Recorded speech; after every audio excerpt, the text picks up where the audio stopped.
Okay जी, किताब का page number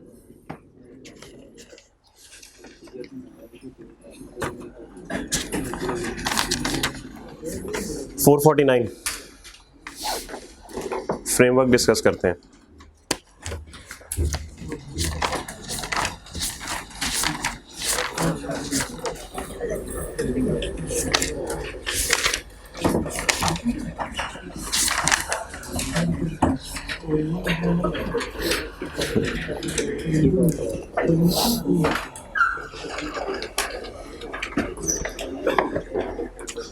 okay जी, page 449 पे है जी, conceptual framework for financial reporting. ये प्योरली थ्योरेटिकल चीज़ है, सिवाय एक आधी चीज़ के। एक आधी चीज़ इसके अंदर न्यूमेरिकल है, न्यूमेरिकल तो नहीं कहना चाहिए, मैथमेटिकली वो समझ आएगी। बाकी तमाम चीज़ें जो हैं इसके अंदर वो सारी की सारी थ्योरेटिकल है। थोड़ी सी रीडिंग करते हैं, थोड़ी सी आपको वैसे ही मैं एक्सप्लेन कर दूंगा कि क्या चीज़ें हैं। ये जो टॉपिक है, ये कोई छोटा मोटा थ्योरेटिकल क्वेश्चन आ जाए या एमसीक्यू आ जाए उसके लिए इंपॉर्टेंट है। तो अभी हम इंशाल्लाह 1 घंटे के अंदर इसको कंप्लीट भी कर लेंगे और इसके एमसीक्यूज भी जो है वो हम डिस्कस कर लेंगे कोई 1-1.5 घंटे के अंदर। Conceptual framework for financial reporting थोड़ा सा पढ़ के फिर आपको ज़रा समराइज करके बताता हूँ कि ये क्या चीज़ है। पर्पस, इसका पर्पस क्या है जी?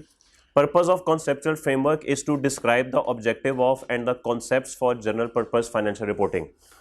To assess the international accounting standards boards to develop IFRS that are based on consistent concepts. भाई एक बात याद रखिएगा, आपने जिन असूलों को देखते हुए अकाउंटिंग पढ़ी थी, अकाउंटिंग समझी थी, फ्रेमवर्क यही चीज़ है। ओके जिन असूलों को देखते हुए आपने अपनी इंट्रोडक्शन टू अकाउंटिंग पढ़ी थी या आपने वो जो कॉन्सेप्ट सीखे थे, वो तमाम के तमाम वो क्या है, उसको हम फ्रेमवर्क ही बोलते हैं, उनको हम असूल ही बोलते हैं। अब इसका पर्पस क्या होता है जी? इसका मकसद ये होता है कि अकाउंटिंग में ये हमारी मदद देती है, रिपोर्टिंग में हमारी मदद देती है, इंटरनेशनल अकाउंटिंग स्टैंडर्ड बोर्ड्स की हेल्प करती है कि IFRS को कैसे डेवलप करना है, क्योंकि IFRS डेवलप करने हैं तो अकाउंटिंग के कवानीन को तो मद्देनजर रखना पड़ेगा और इसके अंदर अकाउंटिंग के कवानीन हमें नजर आएंगे। To assist preparers of financial statements to develop consistent accounting policies when no standard applies to a particular transaction or other event, or when a standard allows a choice of accounting policy. भाई असूल बन जाते हैं, कवानीन बन जाते हैं। कोई भी आप ज़िंदगी का पहलू देखें उसके कवानीन मौजूद होते हैं, टैक्स के कवानीन मौजूद हैं, सड़क पे ट्रैफिक के कवानीन मौजूद हैं, बट स्टिल सिनेरियोज ऐसे होते हैं जिस पे कोई कानून डायरेक्टली नहीं लग रहा होता, क्योंकि आप कानून के अंदर तमाम सिनेरियोज को कवर नहीं कर सकते। कुछ ना कुछ ग्रे एरियाज होते हैं जिसको देखना होता है। तो वो जो ग्रे एरियाज होते हैं ना, जहाँ पे बंदा कंफ्यूज हो जाता है कि यार ये कानून पता नहीं इस बात पर लग रहा है कि नहीं लग रहा, कि इस बारे में क्या करना है, वहाँ पे फिर ये फ्रेमवर्क काम आता है जिसको फिर हम फॉलो करके तो उस चीज़ को आगे लेके चलते हैं। To assist all parties to understand and interpret the standards, जितनी भी पार्टीज़ हैं उनको स्टैंडर्ड को समझने में मदद मिलती है, क्योंकि ये बुनियादी असूल हैं। इन बुनियादी असूलों की बेस पे स्टैंडर्ड्स बने होते हैं, तो जब तक आपको बुनियादी असूल नहीं पता होंगे तब तक आप आगे स्टैंडर्ड नहीं समझ सकते। To contribute to the stated mission of the IFRS foundation and ISB, that is to develop the standards that bring transparency, accountability and efficiency to financial markets around the world. ये वही IFRS की development है, क्योंकि IFRS develop होंगे तो तमाम companies उसको operate करेंगी, ऑप्ट करेंगी सॉरी, और ऑप्ट करने के बाद जो उनके फाइनेंशियल रिजल्ट्स, जो फाइनेंशियल स्टेटमेंट्स बनी होंगी वो बहुत ट्रांसपेरेंट होंगी, अकाउंटेबिलिटी भी होगी, तो सब बातें उसी तरफ जा रही हैं। Provides the foundation of standard, वही बात है, स्टैंडर्ड बनाने में काम आता है, आगे स्टैंडर्ड बनने का एक फ़ायदा लिखा हुआ है। To provide the foundation for standards, again वही है, and to provide foundation of standards. इन तीनों के अंदर यही बात लिखी गई है कि स्टैंडर्ड बनाने के काम आता है, और स्टैंडर्ड बनाने का क्या फ़ायदा है वो बात आगे लिखी हुई है। Contribute to transparency, strength accountability और कॉन्ट्रीब्यूट टू इकोनॉमिक एफिशिएंसी, तो ये तीनों चीज़ें उस तरफ जाती हैं। बहरहाल आगे चलें, कंटेंट्स क्या क्या आएगा जी कॉन्सेप्चुअल फ्रेमवर्क में? Objective of general purpose financial reporting, हम फाइनेंशियल स्टेटमेंट्स बनाते क्यों हैं ये बात आपको पहले से पता है। यूजर्स ऑफ फाइनेंशियल स्टेटमेंट कुछ होते हैं, ये बात इंट्रो में पढ़ ली थी कि यूजर्स के लिए बनाते हैं। Qualitative characteristics of user financial information, भाई हर तरह की इंफॉर्मेशन जो होती है ना वो यूज़फुल नहीं होती। बहुत सी इंफॉर्मेशन हमें दिन में मिलती है, लेकिन ज़रूरी नहीं है कि वो यूज़फुल भी हो। ओके ज़रूरी नहीं कि वो यूज़फुल भी हो, तो एक इंफॉर्मेशन के यूज़फुल होने के लिए कुछ ना कुछ खसूसियात होनी चाहिए, और वो क्या खसूसियात हैं वो देखेंगे। Financial statements and the reporting entity. Financial statements क्या होती है और वो कंपनी क्या होती है जो फाइनेंशियल स्टेटमेंट बना रही है, ये बात आपको पहले से पता है। एलिमेंट्स ऑफ फाइनेंशियल स्टेटमेंट्स, ये तो मुझे बोलते हुए भी शर्मिंदगी हो रही है। D recognition and D recognition, ये भी बोलते हुए शर्मिंदगी हो रही है, क्योंकि आपको पता है रिकग्नाइज करना किसे कहते हैं, रिकॉर्ड करना, और डी रिकग्नाइज करना मतलब डिस्पोजल। और मेजरमेंट, फर्स्ट टाइम जब एसेट को रिकॉर्ड करेंगे तो किस वैल्यू पे करेंगे, इसको मेजरमेंट बोलते हैं। प्रेजेंटेशन एंड डिस्क्लोजर, ये नोट्स टू दी अकाउंट्स होते हैं। और concepts of capital and capital maintenance, ये वो एक वाहिद चीज़ है जो कि इस फ्रेमवर्क के अंदर इंपॉर्टेंट है इंपॉर्टेंट सारा ही, लेकिन ये वो बात है जो कि आपको बिल्कुल भी नहीं पता। तो ये इंशाल्लाह इस पर तो एंड पे बात करेंगे, लेकिन जो बाकी तमाम चीज़ें हैं ना, इसमें 1 तो हमने पढ़ लिया, 2 मैं आपको बता दूंगा, वो ये भी आसान काम है। 3, 4, 5, 6, 7 ये सब काम आप किसी ना किसी जगह पे कर चुके हैं। ओके, बहरहाल रीड तो हम इसको करेंगे। तो अच्छा, अब यहां पे थोड़ा सा लोग कहते हैं कि जी कॉन्सेप्चुअल फ्रेमवर्क एक स्टैंडर्ड है। भाई ये कोई स्टैंडर्ड नहीं है। The conceptual framework is not a standard and nothing in the conceptual framework overrides any standard or any requirement in a standard. तो भाई ना तो ये स्टैंडर्ड है और इसके अंदर कोई भी चीज़ ऐसी नहीं है जो किसी स्टैंडर्ड को प्रिवेल करे। क्या ये बात आपको समझ आ गई? तो इसमें से कोई भी ऐसी चीज़ नहीं है जो स्टैंडर्ड को प्रिवेल करे। स्टैंडर्ड अपनी जगह और ये अपनी जगह। और एक बात यहां पे आप लिख लें, यहां पे लिखी नहीं हुई, अव्वल तो ऐसा कहीं पे भी नहीं है, लेकिन अगर कभी पे हो जाए कि if there is a contradiction between framework and IFRS, ये लिख लें अपने पास, ये जुमला यहां पे मौजूद नहीं है, इसका MCQ वगैरह भी बन सकता है। If there is a contradiction between framework and IFRS,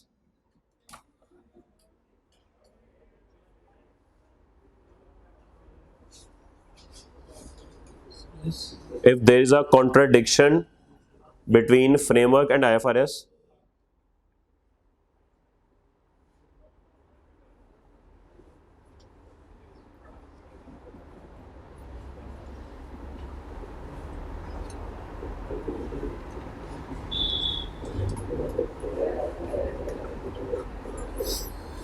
if there is a contradiction between framework and IFRS, IFRS will prevail.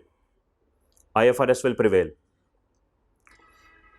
तो अगर फ्रेमवर्क और IFRS में कहीं पे कॉन्ट्राडिक्शन आ जाए तो IFRS प्रिवेल करेगा, आपने उसकी बात को मानना है, लेकिन ऐसा बहुत कम होगा। ISB में समटाइम्स स्पेसिफाई रिक्वायरमेंट्स, ठीक है, इट्स जस्ट रीडिंग, ये पढ़ लीजिएगा।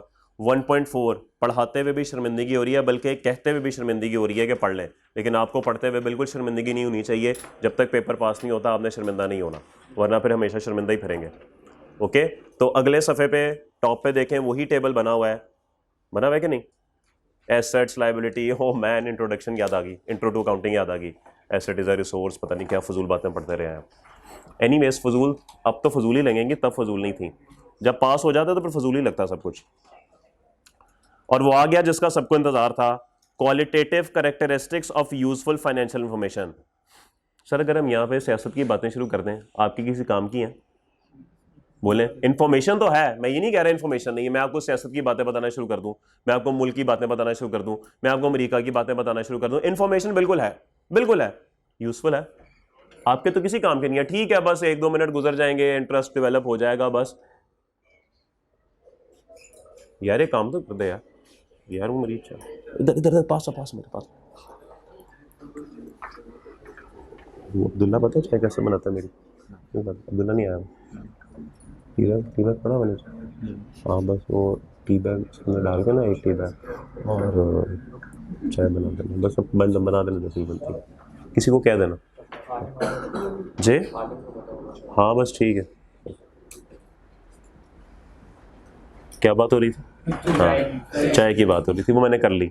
Okay, useful financial information. तो भाईजान हर इंफॉर्मेशन जो है वो यूजफुल नहीं होती। अक्सर घर में जो मेहमान आते हैं तो आपको ड्राइंग रूम से उठा दिया जाता है और कह दिया जाता है बेटा जाओ अंदर जाके खेलो या बाहर जाके खेलो। तो इसका मतलब क्या है, वो इन्फॉर्मेशन आपके लिए किसी काम की नहीं है, वो यूजफुल नहीं है। तो इसीलिए इंफॉर्मेशन तो चले होती ही है, वो यूजफुल कब होगी? अकाउंटिंग की बात करते हैं, आप लोग फाइनेंशियल स्टेटमेंट्स बनाते हैं, फाइनेंशियल स्टेटमेंट्स में इंफॉर्मेशन होती है, पता लग रहा होता है, सेल नजर आ रही है, ये नजर आ रहा है, सब कुछ नजर आ रहा है, लेकिन क्या वो हमारे लिए यूजफुल भी है, ये कैसे पता लगेगा?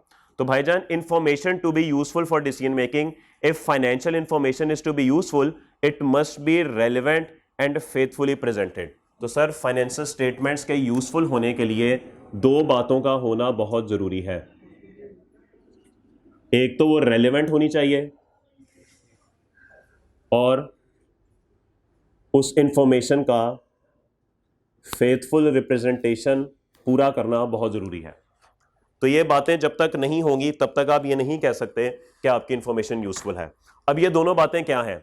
ये 2.1 में तो यही बात लिखी हुई है। 2.2 पे आइए तो फंडामेंटल रेलेवेंस क्या होती है भाई? रेलेवेंट, ये लफ्ज आपने सुना हुआ है। ये बात आपसे रेलेवेंट थी या नहीं थी? ये अल्फाज सबको पता है। ये बात आपसे इररेलेवेंट थी। अब अगर यहां मैं सियासत की बातें करना शुरू कर दूं, इररेलेवेंट। क्रिकेट की बातें करना शुरू कर दूं, इररेलेवेंट। सब बातें इररेलेवेंट हैं, आपके किसी काम की नहीं है। Relevant financial information is capable of making a difference in the decision made by users। तो भाईजान इससे फर्क ही कोई नहीं पड़ता। याद रखिए रेलेवेंट होने की सिर्फ एक निशानी है, अगर उस मालूमात से आपका फैसला बदल जाता है तो मालूमात रेलेवेंट है, अगर आपका फैसला नहीं बदलता तो ये इररेलेवेंट है। मैं मिसाल देता हूं, मेरी छुट्टियां हैं, मैंने जाना है, मिसाल दे रहा हूं, मैंने जाना है शुमाली इलाकों में, रास्ते खुले हैं कि बंद हैं, मेरे लिए रेलेवेंट है, आपके लिए तो इररेलेवेंट है। आपने कौन सा जाना है? पॉइंट, फर्क समझ आया? तो ये इंफॉर्मेशन रास्ते खुले हैं कि बंद है मेरे लिए यूजफुल है क्योंकि रेलेवेंट है, आपके लिए बिल्कुल यूजफुल नहीं है क्योंकि आपके लिए रेलेवेंट है। आपका डिसीजन बदल ही नहीं, भाई रास्ते खुले हो बंद हो हमें क्या लगे, हमने कौन सा जाना है। फर्क समझ आया? तो basically this is relevant. Audi महंगी हो या सस्ती हो मुझे क्या फर्क पड़ता है, मैंने कौन सी खरीदनी है, लेकिन आपको तो फर्क पड़ता है, आपने तो खरीदनी है।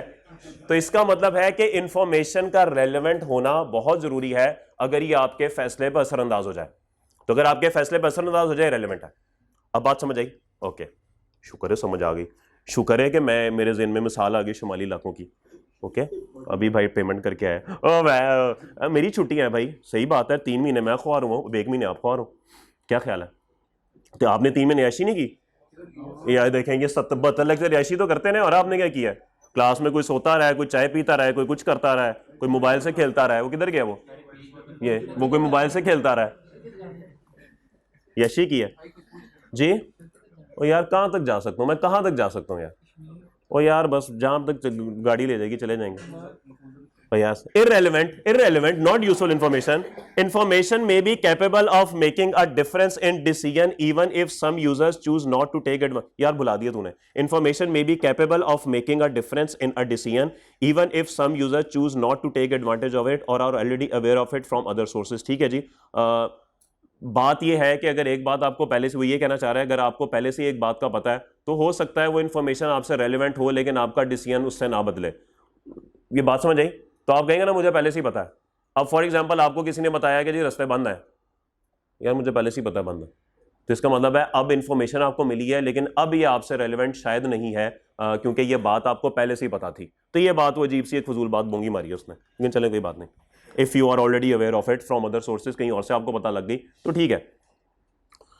अच्छा, एक और बड़ी इंपॉर्टेंट बात है इसके अंदर, डिसीजन तो इंपैक्ट होना जरूरी है।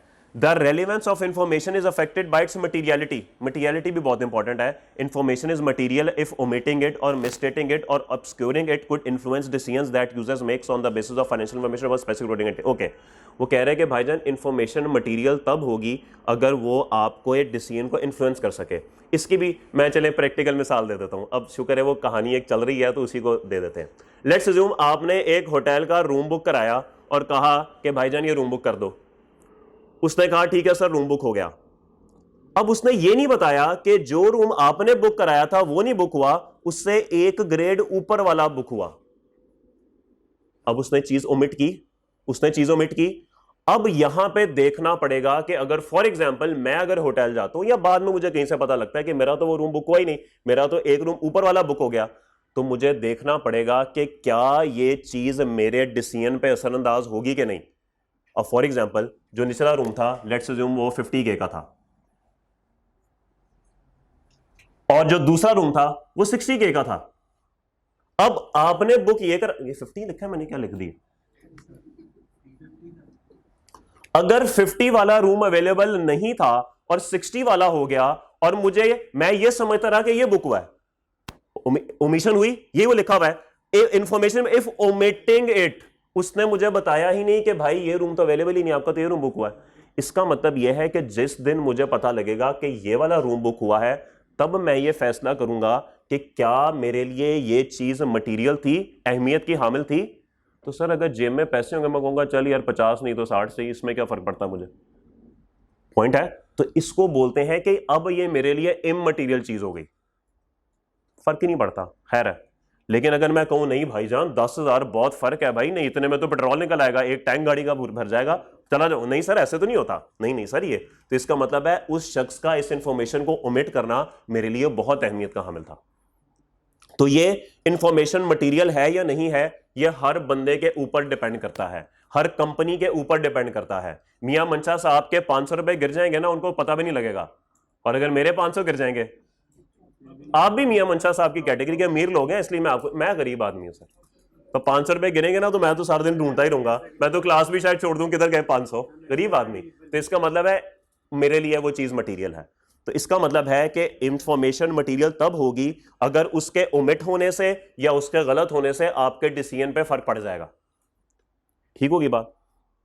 और वैसे आपको एक बात बता दूं, जब आप लोग ऑडिट करते हैं ना, तो ऑडिट पे जाके सबसे पहला काम जो होता है ना, वो यही होता है कि आप निकालते हैं कि क्या चीज यहां पे मटेरियल है।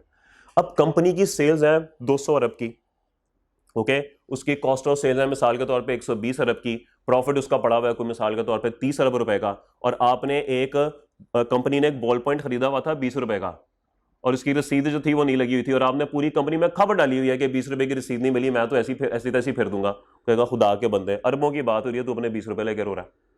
तो इसका मतलब है कि ये 20 रुपए अगर एक्सपेंस कम या ज्यादा हो भी जाएगा, तो 30 अरब के सामने 20 रुपए की कोई अहमियत नहीं है, तो ये इममटीरियल चीज हो गई। तो इसका ना बाकायदा एक फॉर्मूला होता है, बाकायदा वो एक कैलकुलेशन होती है जो कि ऑडिट के सब्जेक्ट में आपको जाके सिखाई जाएगी कि ये कैसे कैलकुलेट होती है। तब आप देखते हैं कि इस कंपनी के लिए कितनी अमाउंट तक की ट्रांजैक्शन जो है वो मटेरियल है और कितनी की इममटीरियल है। किससे निचली ट्रांजैक्शन आपने देखनी भी नहीं है, अगर उसमें गलती हो भी जाती है तो खैर है। तो बेसिकली ये बात करता है। तो रेलेवेंट के लिए दो बातें हो गई, एक तो आपके डिसीजन पे असरअंदाज हो और दूसरा मटेरियल हो। बात समझ आ गई? ओके। दूसरी बात है फेथफुल रिप्रेजेंटेशन, ये बात भी होनी चाहिए यूजफुल होने के लिए। ट्रू एंड फेयर व्यू, ये भी आपको समझ आती है। Financial reports represent economic phenomena in words and numbers. To be useful, financial information must not only represent relevant phenomena, but it must also faithfully represent the substance of its phenomena that it purports to represent. Although in many circumstances, the substance of an economic phenomenon and its legal form are the same, an accountant should be careful to identify when this might not be the case. कुछ समझ नहीं आ रही क्या लिखा हुआ है, सब कुछ ऊपर से गुजर रहा है। Okay sir, faithful representation, true and fair view, सच्चा और साफ व्यू होना चाहिए। उर्दू में तो मतलब ये हो गया। देखिए, ट्रू एंड फेयर व्यू की दो तीन कैटेगरीज हैं। ऑडिटिंग का एक स्टैंडर्ड है ISA, IAS तो हमारा होता है ना अकाउंटिंग स्टैंडर्ड्स, वहां पे ISA चलते हैं, इंटरनेशनल स्टैंडर्ड्स ऑफ ऑडिटिंग। उसका स्टैंडर्ड है नंबर 200, ISA 200। उसका पहला जुमला ये लिखा हुआ है, जो कि इंशाल्लाह आप जाके पढ़ेंगे, पहले दिन शायद आपको पढ़ा दिया जाए, और मुझे नहीं पता क्या है, लेकिन हमें तो पहले दिन ये पढ़ाया गया था।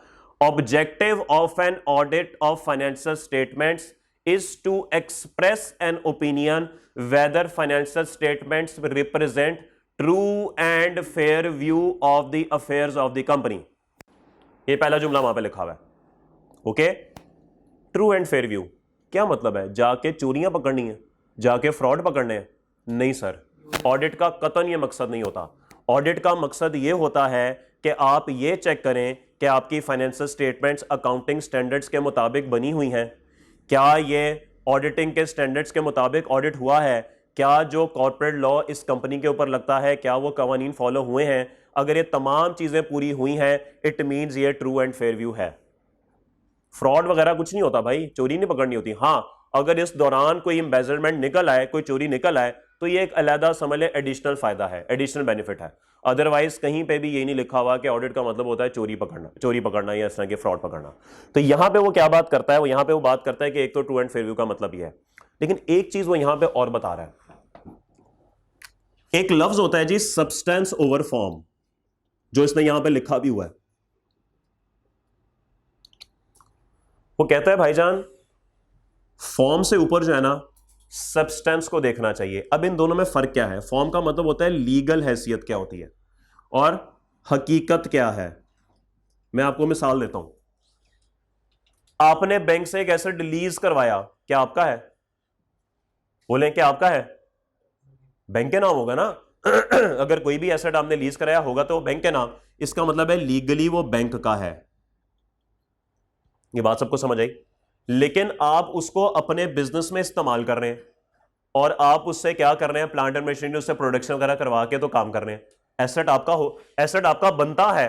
तो सर हकीकत यह है कि ये एसेट बनता आपका ही है। आपको अपनी बैलेंस शीट में ये रिपोर्ट करना चाहिए और दुनिया को बताना चाहिए मेरे पास इस एसेट की खिदमात हैं। बेशक उसका लीगल टाइटल बैंक के नाम है, लेकिन हकीकत यह है कि वो आपके इस्तेमाल में है, फायदा आप उठा रहे हैं उससे। तो वो कहता है यहां पर कि भाईजान आपने सब्सटेंस बतानी है, लीगल हैसियत को थोड़ा सा पीछे भी रख देंगे तो काम चल जाएगा। सर एक कंपनी है नेस्ले मिसाल के तौर पे, उसने सारी एसेट लीज कराए में, तो उसका तो एसेट जीरो आ रहा होगा। अब जो बंदा फाइनेंशियल इंफॉर्मेशन देखेगा वो कहेगा इनके पास तो एसेट ही कोई नहीं है, ये कंपनी काम कैसे करेगी। बात समझ आती है? तो इसलिए उन्होंने कहा कि भाई ये इंफॉर्मेशन अब ट्रू एंड फेयर व्यू नहीं दिखा रही, ये तो गलत दिखा रही है। हालांकि वो एसेट इस्तेमाल कर रहे हैं, हकीकत ये है कि वो एसेट्स इस्तेमाल कर रहे हैं। तो इसलिए आपको ये बात बतानी चाहिए कि कंपनी के पास एसेट जरूर है, लेकिन सारे के सारे वो क्या है, वो लीज्ड है। अब information true and fair view बता रही है। ओके? तो अक्सर घर वाले पूछते हैं किधर गए थे, बस आप कहते बाहर गया था। तो ये ट्रू एंड फेयर व्यू नहीं है, this is not true and fair view. True and fair view वो है जो बताया नहीं जा सकता। आगे चलें, बस इससे आगे नहीं मैं बात कर रहा इस बारे में। तो आपको समझा दिया मैंने कि ये basically true and fair view होता है। ओके? तो सब्सटेंस ओवर फॉर्म की जो बात इसने यहां पे ली हुई है ना, वो ये लिखा हुआ है कि although in many circumstances the substance of an economic phenomenon and its legal form are the same. वो कहता है कभी कभार सब्सटेंस और फॉर्म एक ही होती है। हकीकत यह है कि एसेट आपका ही है और आप इस्तेमाल कर रहे हैं, ये तो ठीक हो गया। लेकिन अगर डिफरेंट हो गया तो फिर आपने सब्सटेंस को अहमियत, फोकियत देनी है, प्रायोरिटी देनी है। लीगल फॉर्म आपके नाम पे नहीं भी है तो उसको थोड़ा सा पीछे रख दें। ओ मैन, चाय ही है? ओके मेरे दोस्त।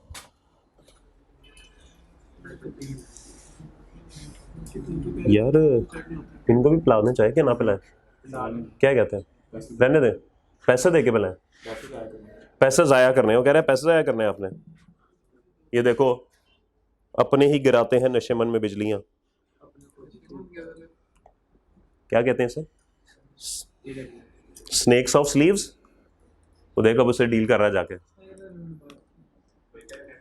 चाय की जरा बात कर लें, कह दें उनको, फोन कर दें। समीर है आपके पास number?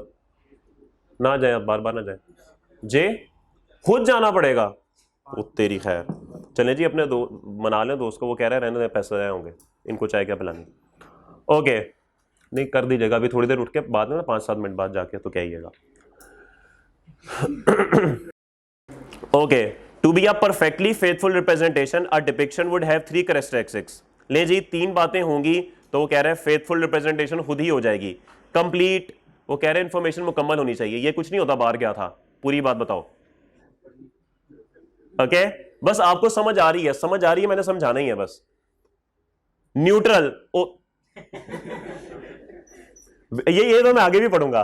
Without bias in the selection, यार तू मतलब एस भी लिखा हुआ है, तू लेक्चर एस लिखा हुआ है, selection and presentation of financial statement. Sir जी कोई तरफदारी, कोई जानिबदारी नहीं होनी चाहिए, गैर जानिबदार होना चाहिए सबको।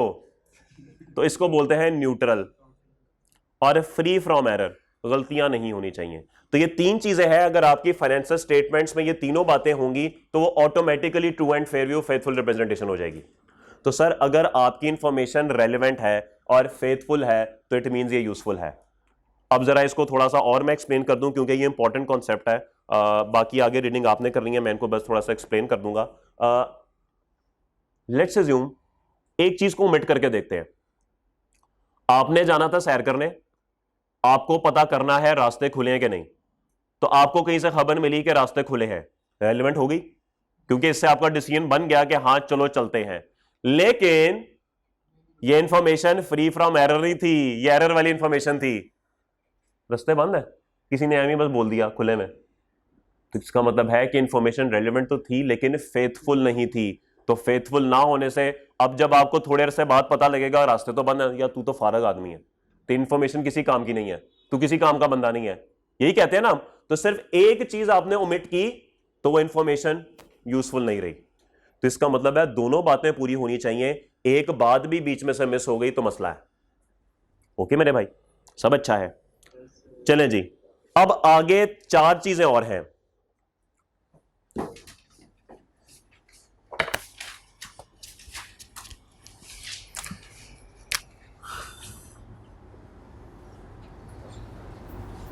क्या क्या लिखा हुआ है भाई, नाम लिखवा दें। कंपेरेबिलिटी,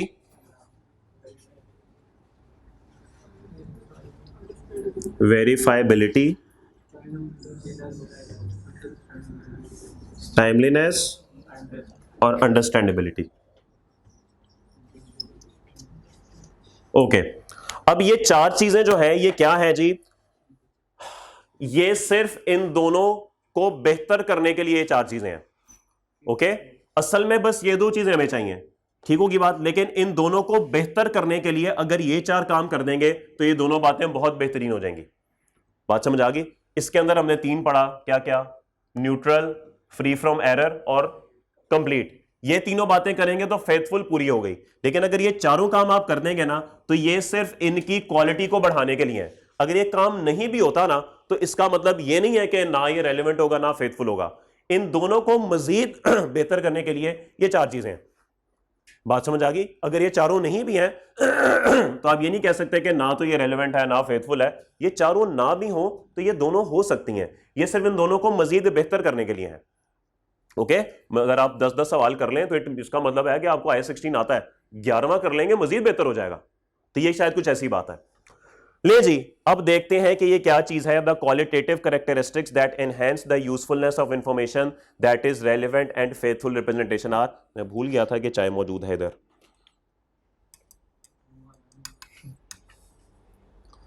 ओके, कंपेरेबिलिटी, इसका लुग़वी मायने बता दे मुझे। कंपेरेबिलिटी क्या होता है जी? मुआजना। Oh man, what a beautiful word, मुआजना। तुम्हारे मैट्रिक में कितने नंबर आए? 700। फुप्पो के बेटे के तो 710 आए हैं। कंपेरेबिलिटी, इसको बोलते हैं comparability. Comparability enables users to identify and understand similarities in and difference among items. एक इन्वेस्टर जब फाइनेंशियल इंफॉर्मेशन देखेगा या फाइनेंशियल स्टेटमेंट्स देखेगा और ये फैसला करेगा कि होंडा में इन्वेस्ट करना है या टोयोटा में इन्वेस्ट करना है, तो वो दोनों फाइनेंशियल स्टेटमेंट को साथ रखेगा। अगर आपकी फाइनेंशियल स्टेटमेंट के अंदर कंपेरेबिलिटी की खसूसियत नहीं है तो थोड़ा सा मुश्किल हो जाएगा इंफॉर्मेशन का रेलेवेंट या फेथफुल होना। वो कहेगा यार ये तो कंपेरेबल ही नहीं है, ये दोनों आपस में कंपेयर ही नहीं हो रही। इसने सेल्स एक्सपेंसेस को नेट ऑफ करके लिखा हुआ है, इसने सेल्स अलग लिखी हुई, एक्सपेंसेस अलग लिखा हुआ है, मुझे तो बड़ी प्रॉब्लम हो रही है इसमें। तो इसका मतलब है कंपेरेबिलिटी नहीं हो रही। ये जो हम स्टैंडर्ड सारे पढ़ते हैं, ये स्टैंडर्ड असल में कंपेरेबिलिटी को ही इंश्योर करने के लिए हो रहे होते हैं कि तमाम कंपनीज एक ही स्टैंडर्ड के मुताबिक बनाए, एक जैसी बने ताकि कंपेयर हो सके। कुछ बात समझ आई? तो इसको हम बोलते हैं कंपेरेबिलिटी। तो comparability enables users to identify and understand similarities in and difference among items. Information about a reporting entity, reporting entity वो होती है जिसके आप फाइनेंशियल स्टेटमेंट्स बना रहे हैं, is more useful if it can be compared with similar information about other entities and with similar information about the same entity for another period or another date. Sir हम क्या करते थे? EPS को restate करते थे पिछले साल जब भी बोनस, क्यों करते थे?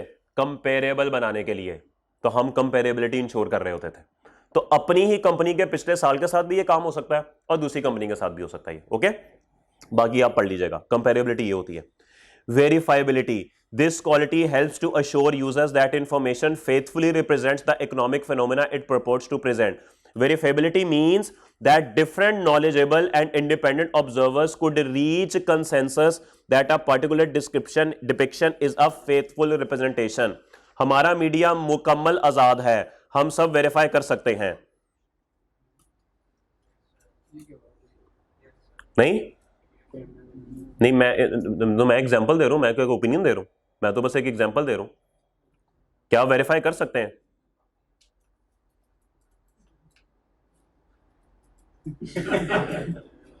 दोस्त खैरियत? यार चाय ले यार मेरा भाई जल्दी से यार। ये भाई आउट हो गया बिल्कुल। गिन ले कितनी है, कोई 30-35 ले हैं, बच जाएगा, सारे भाई को दे दीजिएगा। सर खैरियत है? सर ज्यादा बोरियत हो रही है? अच्छा अच्छा ओके, सोचे मुझे पढ़ाते हुए कितनी हो रही होगी, आपको पढ़ते हुए बोरियत हो रही है।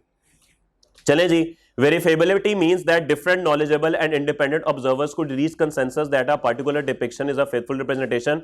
एक भाई साहब ने कहा मीडिया हमारा आजाद है, और सामने 3 लोग बैठे हुए थे जो कि सब हालात को जानते थे, तो अगर तो वो इस इंफॉर्मेशन को वेरीफाई कर सकते हैं और वो कहते हैं कि सब अच्छा है, तो इसका मतलब है वेरीफेबिलिटी की इसके अंदर खुसूसियत मौजूद है।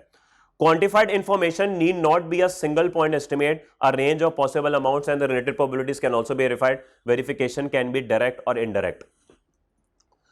Direct verification means verification through direct observation, for example by counting cash on inventory. Company की बात करें, कंपनी में ना जब आप ऑडिट करने जाएंगे ना, तो 7 तरह के प्रोसीजर्स होते हैं जो कि आप लगा सकते हैं। मेरे दौर में तो 7 थे, पता नहीं कितने हो गए, 7 ही होते थे। उसमें से वेरिफिकेशन 2 तरह की होती हैं। एक वेरिफिकेशन होती है कि आप कंपनी के बंदे को कहें कैश काउंट करके बताओ तुम्हारे पास कितना कैश पड़ा हुआ है, मैंने बैलेंस शीट में जाके लिखना है, तो ये उसने खुद काउंट करके दे दिया, इसको तो हम बोलेंगे इनडायरेक्ट। और डायरेक्ट वेरिफिकेशन होती है आप खुद जाके काउंट करें, तो ये बात उसने लिखी हुई है। Direct verification means verification through direct observation, for example by counting cash on inventory. और इनडायरेक्ट वेरिफिकेशन क्या होगी? Means checking the inputs to a model, formula or other technique and recalculating the outputs. इसको बोलते हैं analytical procedures. Analytical procedure होता क्या था audit में, मुझे आज भी याद है, जब मेरा पहला ऑडिट था तो मुझे मेरे सीनियर ने कहा कि पेरोल वेरीफाई कर लो, पेरोल वेरीफाई कर लो। और उसने मेरे से सवाल किया पेरोल कैसे वेरीफाई करोगे? अब जारी बात है पहला पहला क्लाइंट, आपने वो किताबें पढ़ी और आपको आता तो है कुछ नहीं। मैंने उसको जवाब दिया कि मैं ना इनकी 12 महीनों की ना सैलरी शीट्स होती है ना, तनख्वाहें, वो लेके आता हूँ रजिस्टर, वो सारी तनख्वाह मैं लेकर आता हूँ और मैं एक एक बंदे का कॉन्ट्रैक्ट निकलवाता हूँ। और वो कंपनी भी काफ़ी बड़ी थी, उसके अंदर मेरे ख्याल में कोई 2200 लोग काम करते थे। मैं कहा मैं 2200 कॉन्ट्रैक्ट, उसने कहा अच्छा 2200 कॉन्ट्रैक्ट निकालोगे? मैं कहा हाँ। तब मटेरियलिटी का कॉन्सेप्ट भी जेन में नहीं था, कुछ भी जेन में नहीं था, बस ये पता था कि भाईजान ये तनख्वाह मुझे नजर आ रही है इनके फाइनेंशियल स्टेटमेंट्स के अंदर। मैंने कहा 2200 लोगों का मैं डाटा निकलवाता हूँ, कॉन्ट्रैक्ट निकलवाता हूँ, पहले मैं कॉन्ट्रैक्ट पे देखता हूँ कि इनकी जो ये अमाउंट लिखी हुई है इसके अंदर क्या वो उस सैलरी के साथ मैच कर रही है। पहले ये सबका मैच कर लूंगा, उसके बाद मैं देख लूंगा कि इन्होंने साल में कितने दिन काम किया, उस हिसाब से फिर मैं इनकी कैलकुलेशन चेक कर लूंगा, काम हो जाएगा ये। उसने कहा तुम्हें ये काम करने में ना कम से कम भी 2 महीने लगेंगे, क्योंकि 2200 लोग हैं। अव्वल तो 2200 लोगों की फाइल्स निकलवानी बड़ा मुश्किल काम है, क्योंकि उनको भी तो टाइम चाहिए ना कि फाइल्स निकालने के लिए। वो तुम्हें फाइल देंगे 15 दिनों में, फिर 2200 लोग हैं, अब तुमने एक एक चीज़ उसके अंदर चेक करनी है, क्योंकि सिर्फ सैलरी तो नहीं आती, बेनिफिट्स भी काफ़ी सारे आ रहे होते हैं, सबको देखना होता है। तो एक दिन में तुम कोई 20 25 30 फाइल नहीं देखोगे, तो 2 महीने में ये तुम्हें टाइम लगेगा और 15 दिन में हमने ऑडिट कंप्लीट करना है। अब मैं वही सोच रहा था कि अब क्या करूँ, ये तो काम खराब हो गया। तब उसने मुझे बताया कि भाई डायरेक्ट में जाने की ज़रूरत नहीं है, इनडायरेक्ट काम हो सकता है। वो कैसे? उसने मुझे कहा कि हम ऑडिट कर रहे हैं 1 जुलाई 2021 से लेके 30 जून 22, तारीखों में माफी दे दीजिएगा, क्या पिछले साल का ऑडिट हुआ है? मैं कहा बिल्कुल हुआ है। उसने कहा जून 21 इसका भी ऑडिट हुआ है? मैं कहा, उसने कहा जून 21 की सैलरी उठा लो। एग्रीड। इस जून 21 की सैलरी को मल्टीप्लाई कर दो 12 से, कैश के बराबर होनी चाहिए? मैंने कहा होनी तो चाहिए, लेकिन कुछ लोग ज्वाइन भी किया होगा, कुछ लोग छोड़ के भी गए होंगे। उसने कहा ठीक है कोई मसला नहीं, कितने लोग होंगे? मैंने कहा हार्डली को 50-60 लोग होंगे। कहते हैं 2200 लोगों पे मेहनत करना ठीक है कि इन 50-60 पे? 50-60 पे। वो लोग ले आओ जिन्होंने इस साल में ज्वाइन किया है, वो कोई 30-32 लोगों की लिस्ट थी, वो लोग आ गए, इनकी सैलरी इसमें ऐड कर दो, वेरीफाई कर लो इन सबको वेरीफाई कर लो। इस पे तुम्हें कोई 3-4-5 दिन लगेंगे, क्योंकि 32 लोग हैं ना, 3 दिन लगेंगे। 10-10 फाइलें लो उसकी चेक कर लेना, 3 दिन में हो जाएंगी। और जो लोग छोड़ के चले गए वो कोई 17-18 थे, इनको माइनस कर दो। तो क्या बात बन सकती है? मैंने कहा बात तो बन सकती है। अब ये वेरिफिकेशन कोई डायरेक्ट नहीं है, या आपने फॉर्मूला लगा के, एक फनकारी लगा के इसको वेरीफाई कर दिया। तो ये वो चीज है जो हमने, इसको कहते हैं एनालिटिकली चीजों को चेक करना।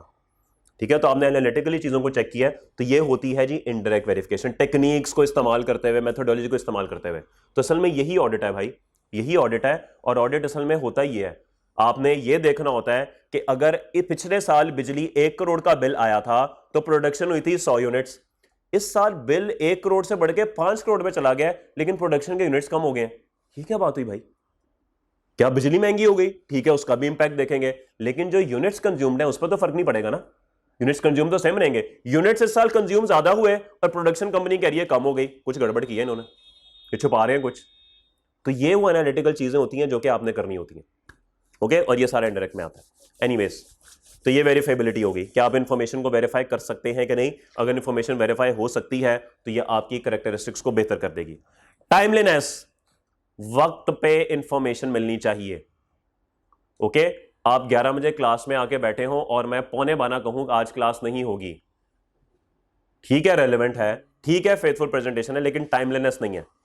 आपके लिए रेलेवेंट भी है, फेथफुल भी है, ट्रू एंड फेयर भी हुआ कि मैंने नहीं आना, रेलेवेंट भी, आपके काम की भी है, लेकिन टाइमलीनेस नहीं है।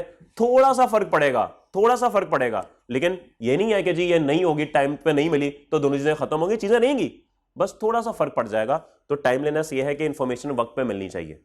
30 जून 2020 के अकाउंट्स 30 जून 2020 के कुछ 2-3 महीने बाद बन जाने चाहिए। ये नहीं है कि आप 2050 में 30 जून 20 के अकाउंट्स बना रहे हैं, अब क्या फायदा 30 साल बाद, 75 साल बाद। अंडरस्टैंडेबिलिटी, समझ भी आनी चाहिए। चाय रखी थी मैं फिर भूल गया, वो गया हमारा भाई। Information is made understandable by classifying, characterizing, and presenting it in a clear and concise manner. Some phenomena are inherently complex and cannot be made easy to understand. However, external तो भाईजान इंफॉर्मेशन ऐसी होनी चाहिए कि वो समझ आ सके। तो हमारे जितने भी फॉर्मेट्स हैं, हमारे जितने अकाउंटिंग स्टैंडर्ड्स हैं, वो ऐसे ही बात करते हैं कि इन्फॉर्मेशन अंडरस्टैंड हो जाती है। अब मैं आपके सामने उर्दू में बात कर रहा हूँ, मैं अगर आपके सामने सराइकी बोलना शुरू कर दूँ या पश्तो बोलना शुरू कर दूँ, अरबी बोलना शुरू कर दूँ, तो आपको अंडरस्टैंड नहीं होगा, ओके। होगा, एम ही होगा, होगा जी, नहीं सर एम ही बात करने में क्या है, मैं तो एग्जाम्पल ही दे रहा हूँ ना जी, okay. 2.4 cost constraint on useful financial reporting. इसके अंदर यह लिखा है कि भाई अगर आप कोई फाइनेंशियल स्टेटमेंट बना रहे हैं या कोई भी फाइनेंशियल रिपोर्टिंग कर रहे हैं तो उसकी जो फायदे हैं वो ज़्यादा होने चाहिए और कॉस्ट कम होनी चाहिए, बस ये चीज़ है। तो कोई भी काम करना हो तो पहले देख लिया करें कि कॉस्ट कहीं ज़्यादा तो नहीं हो रही उसके फायदे से। मैंने इतनी एफर्ट लगा के यार तू कर क्या रहा है, मतलब उसका कोई फ़ायदा नहीं है, ओके। तो इसीलिए आपको मेहनत उतनी करनी चाहिए जितना फ़ायदा हो।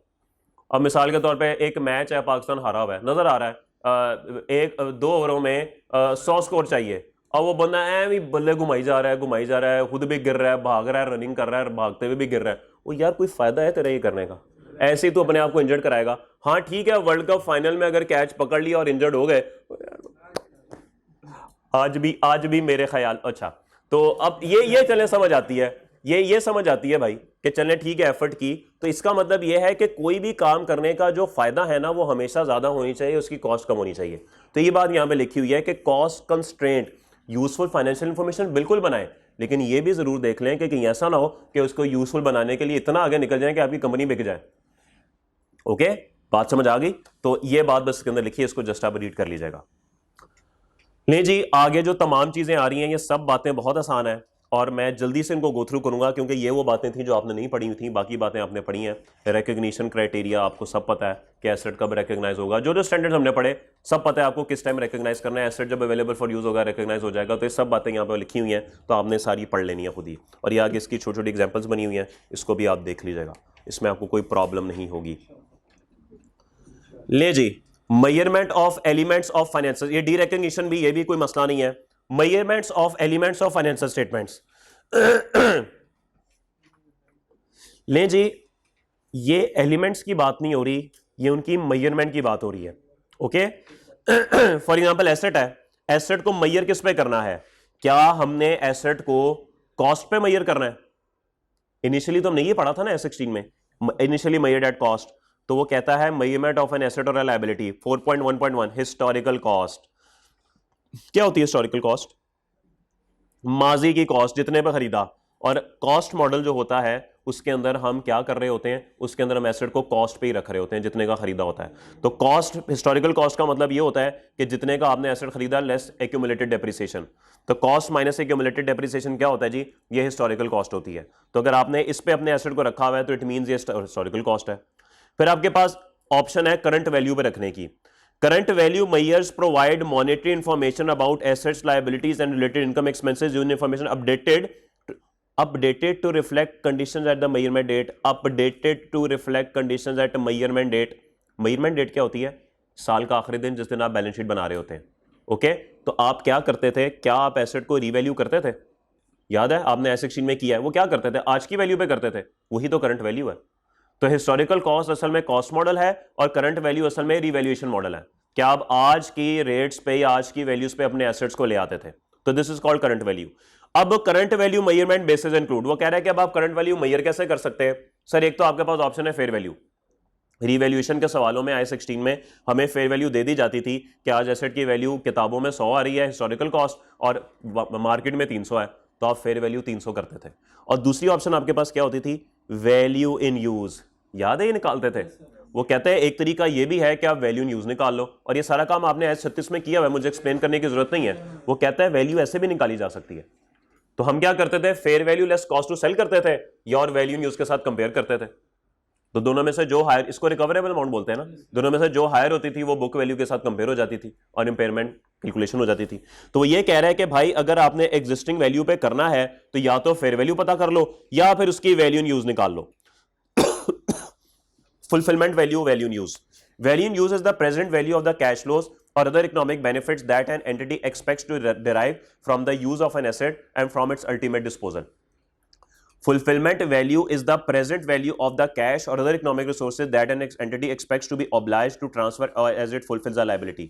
ले जी, वैल्यू इन यूज होती है कि आपका जो एसेट है वो आपको फ्यूचर में कितना कैश जनरेट करके देगा, नेट कैश जनरेट करके देगा, उसकी प्रेजेंट वैल्यू। काम हम करते थे। फुलफिलमेंट वैल्यू होती है कि आप एक लायबिलिटी को सेटल करने के लिए फ्यूचर में कितना कैश देंगे, उस कैश की प्रेजेंट वैल्यू निकाल लो। तो वैल्यू इन यूज एसेट के लिए और फुलफिलमेंट लायबिलिटीज के लिए। ओके, फ्यूचर में आपने इस लायबिलिटी को कितना कैश पे करना है, उस कैश की प्रेजेंट वैल्यू निकाल दो, वो फुलफिलमेंट वैल्यू है। तो एसेट से कितना फ्यूचर में कैश फ्लो आएगा, उसको प्रेजेंट वैल्यू निकाल लो, तो वैल्यू इन यूज। और लायबिलिटी को फ्यूचर में सेटल करने के लिए कितना कैश आउटफ्लो करना पड़ेगा, उसकी प्रेजेंट वैल्यू निकाल दो, वो फुलफिलमेंट वैल्यू। बात समझ आ गई? तो ये होती है वैल्यू इन यूज और फुलफिलमेंट वैल्यू। ठीक है जी, तो इसके अंदर ये बात आपको पता लग गई कि ये करंट वैल्यू है। फिर तीसरे नंबर पे है जी करंट कॉस्ट। है फिर आ गया करंट वैल्यू, करंट कॉस्ट, क्या फर्क है इनमें? What is the difference between current value and current cost? जी नहीं बोलेंगे, नहीं बोलेंगे। चलें इसकी एक मिसाल देते हैं। लेट्स अज्यूम हमारे पास एक सिविक है 2018 मॉडल की। ओके, 18 मॉडल की सिविक कितने की खरीदी थी? कितने की? कितने की? चलें 28 लाख कर ले। 28 लाख रुपए की खरीदी थी, ये हिस्टोरिकल कॉस्ट है। आज 2023 में हिस्टोरिकल कॉस्ट तो इसकी यही चल रही होगी ना, डेप्रिसिएशन करके के साथ साथ बुक वैल्यू आ रही होगी। इसकी करंट वैल्यू क्या होगी? और नहीं, current value, value not cost, value वो होगी 55 लाख जितने की वो सेल हो सकती है।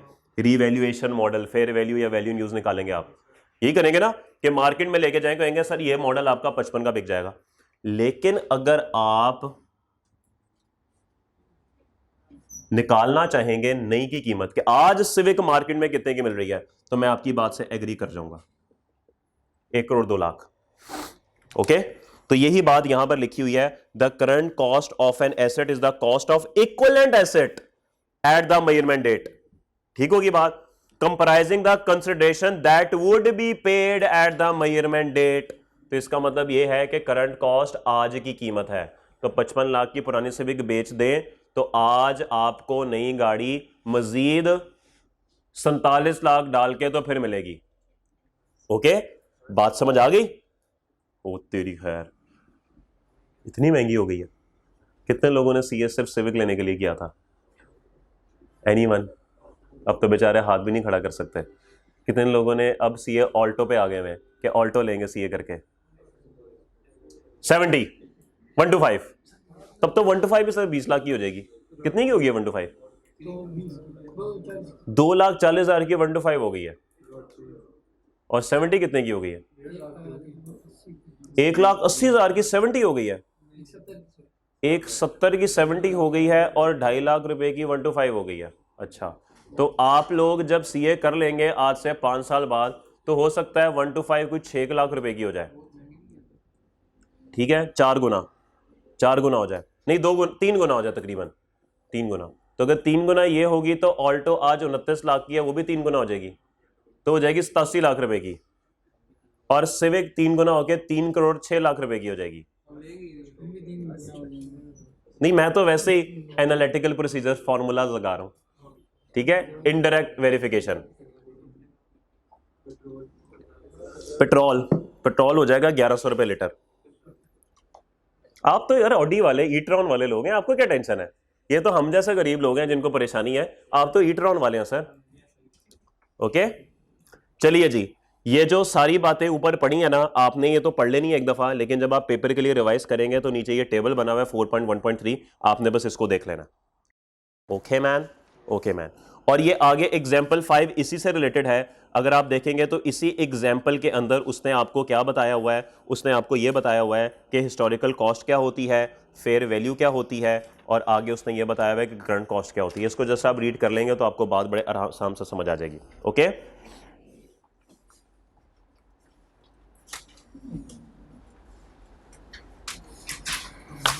एक पॉइंट बड़ा इंपॉर्टेंट है करंट कॉस्ट के अंदर, पॉइंट नंबर 2 में ये 2 अल्फाज वो इस्तेमाल करता है। हाँ जी सर, क्या सीखना चाहेगा? अच्छा, बन रही है चाहे, ओके। ले जी, 2 चीजें हैं, एक है एंट्री वैल्यू और एक है एग्जिट वैल्यू।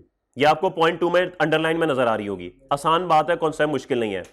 वो कहता है कि current cost is an entry value. Sir simple सी बात है, आज आप सिविक खरीदने जाएंगे तो आप एक्वायर कर रहे होंगे ना, तो इसका मतलब है एंट्री वैल्यू 1 करोड़ 2 लाख रुपए है। और अगर आज आप सिविक बेचने जाएंगे तो फिर सिविक जा रही होगी, तो वो फेयर वैल्यू जो आपको बेचने पे मिलनी है, क्या वो एग्जिट वैल्यू है, क्या वो जाने की वैल्यू है? तो बस ये एंट्री वैल्यू और एग्जिट वैल्यू है, कोई मुश्किल बात नहीं है। तो उसने लिखा हुआ है current cost is an entry value, it reflects prices in the market in which the entity would acquire the asset. तो आप जितने पे एक्वायर करेंगे वो असल में उसकी एंट्री वैल्यू होती है। और लिखा हुआ है it is different from fair value, value in use और fulfilment value which are exit values. Sir fair value, इतने पे एसेट आपका बिक जाएगा, वैल्यू इन यूज, इतना बेनिफिट फ्यूचर में दे के जाएगा एसेट, या फिर आपने जो फ्यूचर में कैश पे करना है लायबिलिटी को सेटल करने के लिए वो भी कैश जा रहा है, ये सब चीजें जाने वाली हैं, तो एग्जिट वैल्यूज। ओके, तो एसेट आने पे जो वैल्यूज हैं वो एंट्री वैल्यू, और एसेट जाने पे जो वैल्यूज हैं वो एग्जिट वैल्यूज। बात समझ आ गई? तो बस ये एक इसके अंदर छोटा सा पॉइंट था जो कि आपको समझ आ गया। यहां तक किसी का कोई सवाल? जी, ओके। और वो आ गया जिसका सबको इंतजार था, और वो खत्म हो गया जिसका सबको इंतजार था। भाई इतनी सी बात थी बस। ये इसके अंदर लर्निंग आउटकम 5 जो है ना, concepts of capital and capital maintenance, ये एक मजेदार कॉन्सेप्ट भी है।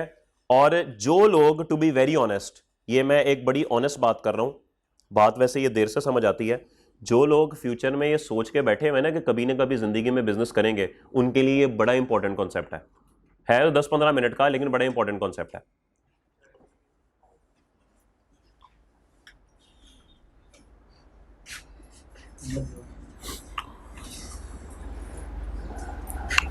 समीर 1 मिनट दीजिएगा प्लीज।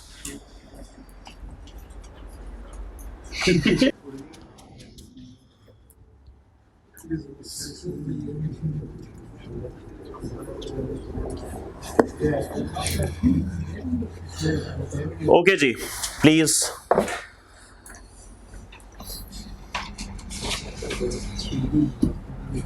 फोर 4.2 देखें, मेजरमेंट ऑफ इक्विटी।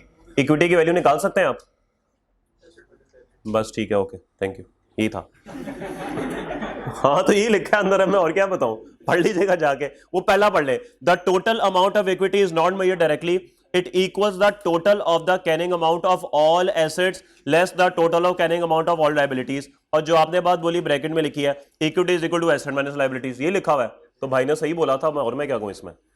ले जी, concepts of capital and capital maintenance, ये बस बात इसके अंदर काफी इंपॉर्टेंट है, ये आपने ध्यान से समझनी है। इसके बाद ये फ्रेमवर्क कंप्लीट है, खत्म हो गया ना, आखिरी सफा यही था बस। जाके एक दफा प्लीज रीड कर लीजिएगा इसको, ठीक है। ओके, एक एग्जाम्पल है जी, एग्जाम्पल एक बना लेते हैं। लेट्स अज्यूम, नोट किसी ने कुछ नहीं करना, सेल्स है 1400 की, कॉस्ट ऑफ सेल्स है 1000 की, और प्रॉफिट आ गया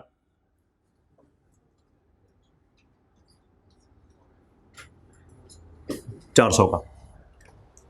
लेट्स अज्यूम आपने किसी भी चीज़ का कारोबार शुरू किया हुआ था, मोबाइल खरीदने बेचने का। आपने 1000 रुपये का एक मोबाइल खरीदा और 1400 रुपये का आपने आगे बेच दिया, 400 रुपये का आपको प्रॉफिट हो गया। मेरे ख्याल में इसमें कोई मुश्किल बात नहीं है, आसान बात है। अब आपने सोचा कि भाई 400 रुपये का प्रॉफिट है, समीर भाई ले जी, बात हो रही थी कि आपने 1000 रुपये का मोबाइल फ़ोन ख़रीदा और आपने 1400 का आगे सेल कर दिया, तो 400 रुपये का प्रॉफिट हो गया। अब आपने सोचा कि इन 400 रुपये से क्या किया जाए, तो आपके जहन में आया कि शामी बर्गर खाते हैं जाके, अंडा शामी बर्गर, तो वो तो मतलब लेवल उसका ही है। ये जिंगर सुंगर छोड़े, उसका अपना लेवल है, वो जो गंद वाला साथ होता क्या बात है उसकी। अब आप जेब में 400 रुपया प्रॉफिट डाल के जा रहे थे बर्गर खाने, और रास्ते में आपको आपका एक दोस्त मिल गया जिसका नाम था फखर जमान। फखर जमान आपको मिल गया। फखर जमान ने कहा, Shaukat where are you going man? आपने कहा, भाई 1000 का मोबाइल 1400 का बेचा था और मैं ये 400 रुपया जो है वो लेके जा रहा हूं, तो मैं क्या करूंगा, मैं इससे बर्गर खाऊंगा। उसने कहा, भाई देख, हूं तो मैं क्रिकेटर, लेकिन थोड़ा बहुत ज़ेन मेरा चलता है। अच्छा, क्या ज़ेन चलता है? भाई देखो मेरी बात सुनो, तुमने अगली दफा बिजनेस तो करना है, तुम 1400 में से, तुम्हें सेल की तुम्हें 1400 मिला, 1400 में से तुम 1000 वापस अपनी कंपनी में छोड़ाए हो, कंपनी के दराज में छोड़ाए हो, और 400 रुपया तुम खर्च कर दोगे। क्या तुम्हें इस बात का यकीन है कि तुम्हें अगली दफा मोबाइल भी 1000 रुपए का मिलेगा? कहेगा क्या मतलब? तुम्हें पता नहीं मार्केट में इन्फ्लेशन चल रही है, पॉइंट, चीजें महंगी हो रही हैं मेरे भाई। तो अगर तुमने इस 1400 में से 400 रुपया प्रॉफिट का खा लिया, बाकी 1000 रुपया पड़ा रह गया, अगर 1000 रुपए में अगला मोबाइल फोन ना आया, अगला मोबाइल फोन मिसाल के तौर पे 1070 का आया, फिर तुम क्या करोगे? Logical point, logical point. क्या तुम 70 रुपए फिर घर से डालोगे, फिर कैपिटल करोगे, इसके अंदर फिर कैपिटल ऐड करोगे? नहीं, ऐसे तो नहीं मैं करूंगा। तो इसका मतलब है तुम ये गलत काम कर रहे हो। तुम्हें थोड़ा सा यहां पे इन्फ्लेशन का इंपैक्ट रखना पड़ेगा, ताकि कल को अगर इन्फ्लेशन की वजह से तुम्हारी प्रोडक्ट महंगी हो जाए तो तुम क्या करो, तुम अपनी इस चीज को एडजस्ट कर सको। तो बर्गर 400 वाला नहीं खाना, उसमें से केचप वगैरह निकलवा देना। बर्गर तुम खाना कितने वाला? 330 वाला गालिबन। क्योंकि अब क्या होगा, अब सेल्स तो हो गई 1400 की, कॉस्ट ऑफ सेल्स वही 1000 की, कितना बना? 400, और इसमें से अब तुम्हें कुछ अपने पास संभाल के रखना पड़ेगा। तो अगर मैं एज्यूम कर लूं कि आपको 1070 रुपए का मिलेगा मोबाइल, तो 1000 आप 70 रुपए मजीद रखने हैं, 70 रुपए मजीद रखने हैं। तो इस 70 रुपए का नाम हम क्या रखेंगे? I have written it over here, tennis ने क्या नाम लिखा हुआ है? हाँ, इन्फ्लेशन रिजर्व। किताब में इसका नाम इस्तेमाल हुआ है इन्फ्लेशन रिजर्व। तो आप 70 रुपए इन्फ्लेशन रिजर्व अपने पास रख लें, और 330 रुपए जो है वो आपका असल में प्रॉफिट है, जो कि आप इस्तेमाल कर सकते हैं। अब आपके पास 1400 में से 330 खर्च लिया, पीछे 1070 बचा, तो 1070 से अगली दफा आपका मोबाइल फोन आ जाएगा। क्या आप सबको ये बात समझ आई जी? ये वैसे ही मैंने एक फिक्टिशियस अमाउंट बताई है, एक वैसे ही एज्यूम्ड अमाउंट है, ये एज्यूम्ड है भाई, दिस इज एज्यूम्ड, ठीक है जी। ये एक एज्यूम्ड अमाउंट है, नीचे एक एग्जांपल है, अभी उसको डिस्कस करते हैं, तो वहां से भी ये बात समझ आ जाएगी कि ये 70 कैसे आएगा। क्या बात समझ आ गई? तो this is an assumed amount, ये एक एज्यूम्ड अमाउंट है जो कि हमने निकाल ली 70 रुपए। अब वो कहेगा, यार ये बात बिल्कुल दुरुस्त तुमने की, ये 330 रुपए जो है ना मैं वो खर्च देता हूं। अब यहां पे ना एक बात बड़ी इंपॉर्टेंट है, वही बात इंपॉर्टेंट ये है कि आपको जो फखर जमान साहब ने बताई थी ना इन्फ्लेशन, वो जेनेरिक मार्केट की बताई थी। जैसे आपने अक्सर टीवी में सुना होगा कि इस वक्त पाकिस्तान की जो पर मंथ इन्फ्लेशन है वो 38% है, हर महीने कीमतें 38% बढ़ जाती हैं, हर महीने कीमतें 38% बढ़ जाती हैं, ऐसे ही है। लेकिन सवाल ये है कि क्या सबकी ही 38% बढ़ती हैं, या किसी की 70%, किसी की 5%, किसी की 50%, किसी की 30%, ऑन एन एवरेज 38 होता है, ऑन एन एवरेज 38 होता है ना। तो इसका मतलब ये है कि जब फखर जमान साहब ने बात की है ना, उन्होंने भी कोई बहुत ज़्यादा स्पेसिफिक बात नहीं की, उन्होंने तो एक जनरल बात की थी कि इन्फ्लेशन चल रही है, उस हिसाब से तुम्हारी प्रोडक्ट पे ना 70 का इंपैक्ट आएगा तो 70 कर लो। लेकिन जब आप मजीद, अब आप 330 लेके बर्गर खाने जा रहे हैं, तो आपको आपका एक और दोस्त मिला, वो ज्यादा बेहतर अक्लमंद था, बाबर आजम। किधर जा रहे हो? मैं बर्गर खाने जा रहा हूं। यार घर से तो मैं 400 लेके निकला था, लेकिन मुझे ना रास्ते में फखर जमान मिल गया। उसने मुझे कहा कि मार्केट में जो जेनेरिक इन्फ्लेशन रेट चल रहा है ना, वो चल रहा है इतने, जिसकी वजह से मुझे 70 रुपए का इंपैक्ट आएगा। तो मैंने 70 रुपए भी घर रख दिए और मेरे पास इस वक्त घर में 1070 पड़ा हुआ है। अगली दफा मैं ये मोबाइल जो है ना 1070 का खरीद लूंगा। उसने कहा ओ शहजादे, ये जो है ना ये जेनेरिक रेट है, तुम अपनी प्रोडक्ट मोबाइल का रेट देखो, उस पर क्या इन्फ्लेशन है, तुम स्पेसिफिक इन्फ्लेशन देखो, तुम जनरल इन्फ्लेशन ना देखो। बात समझ आई? मजीद लॉजिकल बात, यार ये बात बाबा दादा तुम ठीक कर रहे हो, तो बाद में हमेशा ठीक करता हूं। तो इसका मतलब ये हुआ कि मिसाल के तौर पे आपकी प्रोडक्ट 70 रुपए नहीं बल्कि इस पे इन्फ्लेशन होगी 100 रुपए, यानी आपको प्रोडक्ट अगली दफा 1070, तो आपने जेनेरिक लगा दिया ना, आपको 1100 की मिलेगी। हो सकता है ऐसे? बिल्कुल हो सकता है। तो अब मुझे बताइए कि क्या कार्रवाई होगी। यार खामोश हो जाए प्लीज। 400, और अब आपको इन्फ्लेशन रिजर्व 70 नहीं बल्कि 100 रखना पड़ेगा। ये भी एज्यूम्ड मैंने लिखा है भाई।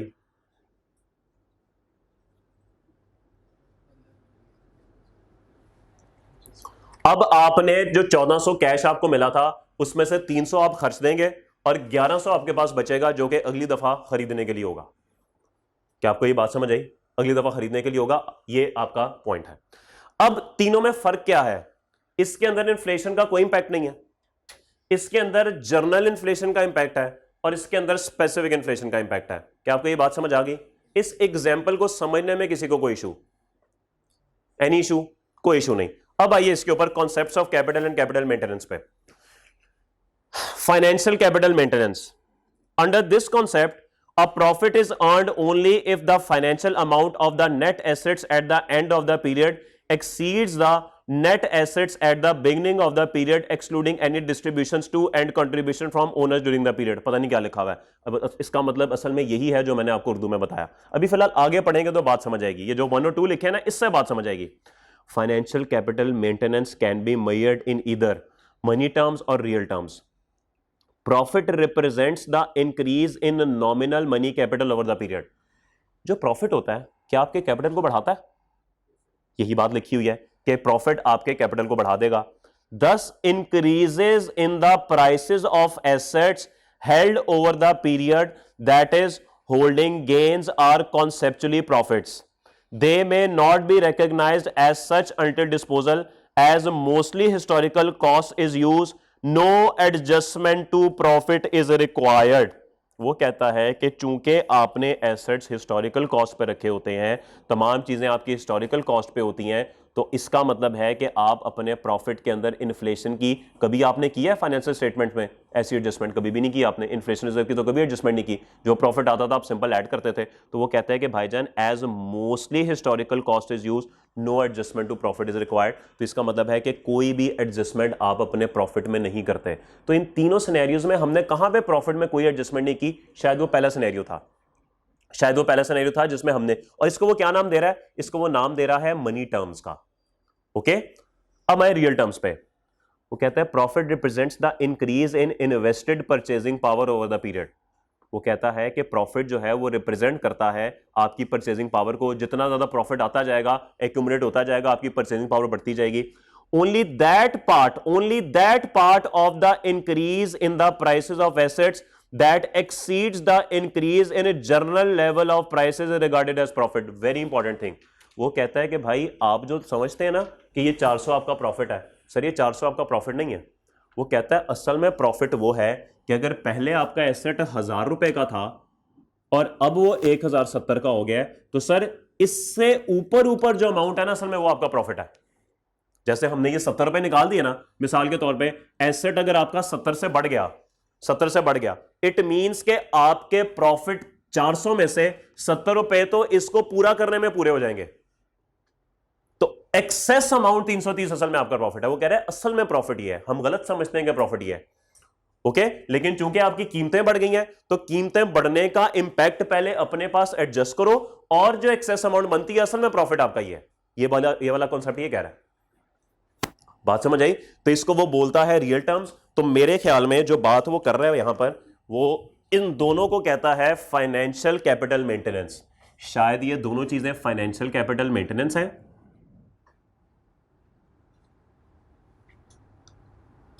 मेंटेनेंस, और इसको बोलता है वो मनी टर्म्स, और इसको बोलता है वो रियल टर्म्स। शायद कुछ ऐसी बात है। कुछ बात समझ आ रही है? कुछ बात थोड़ी बहुत समझ आ रही है? बस ठीक है, थोड़ी बहुत काफी है, बाकी आप जाके इसको पढ़ लेंगे तो जरा बेहतर चीज हो जाएगी। उसके बाद आ जाता है फिजिकल कैपिटल मेंटेनेंस। और देखें, सॉरी, पॉइंट 2 में देखें, उसने नीचे एक एंट्री भी की हुई है। वो कह रहा है प्रॉफिट एंड लॉस को डेबिट करो, इन्फ्लेशन रिजर्व को क्रेडिट करो। ठीक है, तो इन्फ्लेशन रिजर्व जो है वो आप क्रेडिट करेंगे, बैलेंस शीट में जाकर नजर आता रहेगा इक्विटी के साथ। और लास्ट में आ गया फिजिकल कैपिटल मेंटेनेंस। ये तो ऑब्वियसली तीसरा पॉइंट ही होगा। Under this concept a profit is earned only if the physical productive capacity or operating capability of the entity or the resources or fund need to achieve the capacity at the end of the period exceeds the net assets at the beginning of the period, excluding any distribution to a contribution. Okay, this is also called current cost accounting, as the physical capital maintenance concept requires the adoption of the current cost basis of measurement. Sir current cost पीछे पढ़ के आए थे, क्या थी? Civic की आज की वैल्यू, यही करंट कॉस्ट थी ना, सिविक की आज की वैल्यू। तो वो कहता है कि भाईजान इस कॉन्सेप्ट के अंदर आपको क्या करना पड़ेगा, इस कॉन्सेप्ट में आपको अपने प्रॉफिट में से वो अमाउंट निकालनी पड़ेगी जो कि आज के एसेट को खरीदने के लिए चाहिए। बात समझ आई? आज के एसेट को खरीदने के लिए चाहिए। सिविक पड़ी थी 55 लाख की, आज वो हो गई 1 करोड़ की। 45 लाख रुपया इजाफी आपको चाहिए, तो अपने प्रॉफिट में से 45 लाख रुपया अलहदा करो, जो बाकी बचेगा असल में वो प्रॉफिट है। ओके, कुछ बात समझ आई? यही वो चीज है जिसकी वजह से पिछले 1 साल में पाकिस्तान के आधे बिजनेसेस बंद हो चुके हैं।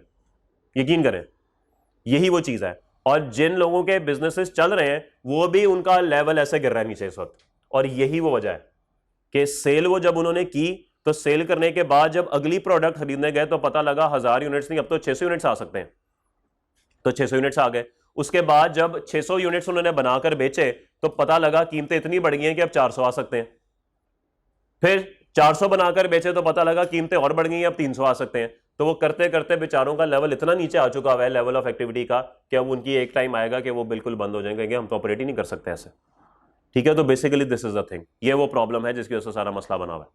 ओके, ले जी, इन तीनों चीजों में कोई मसला?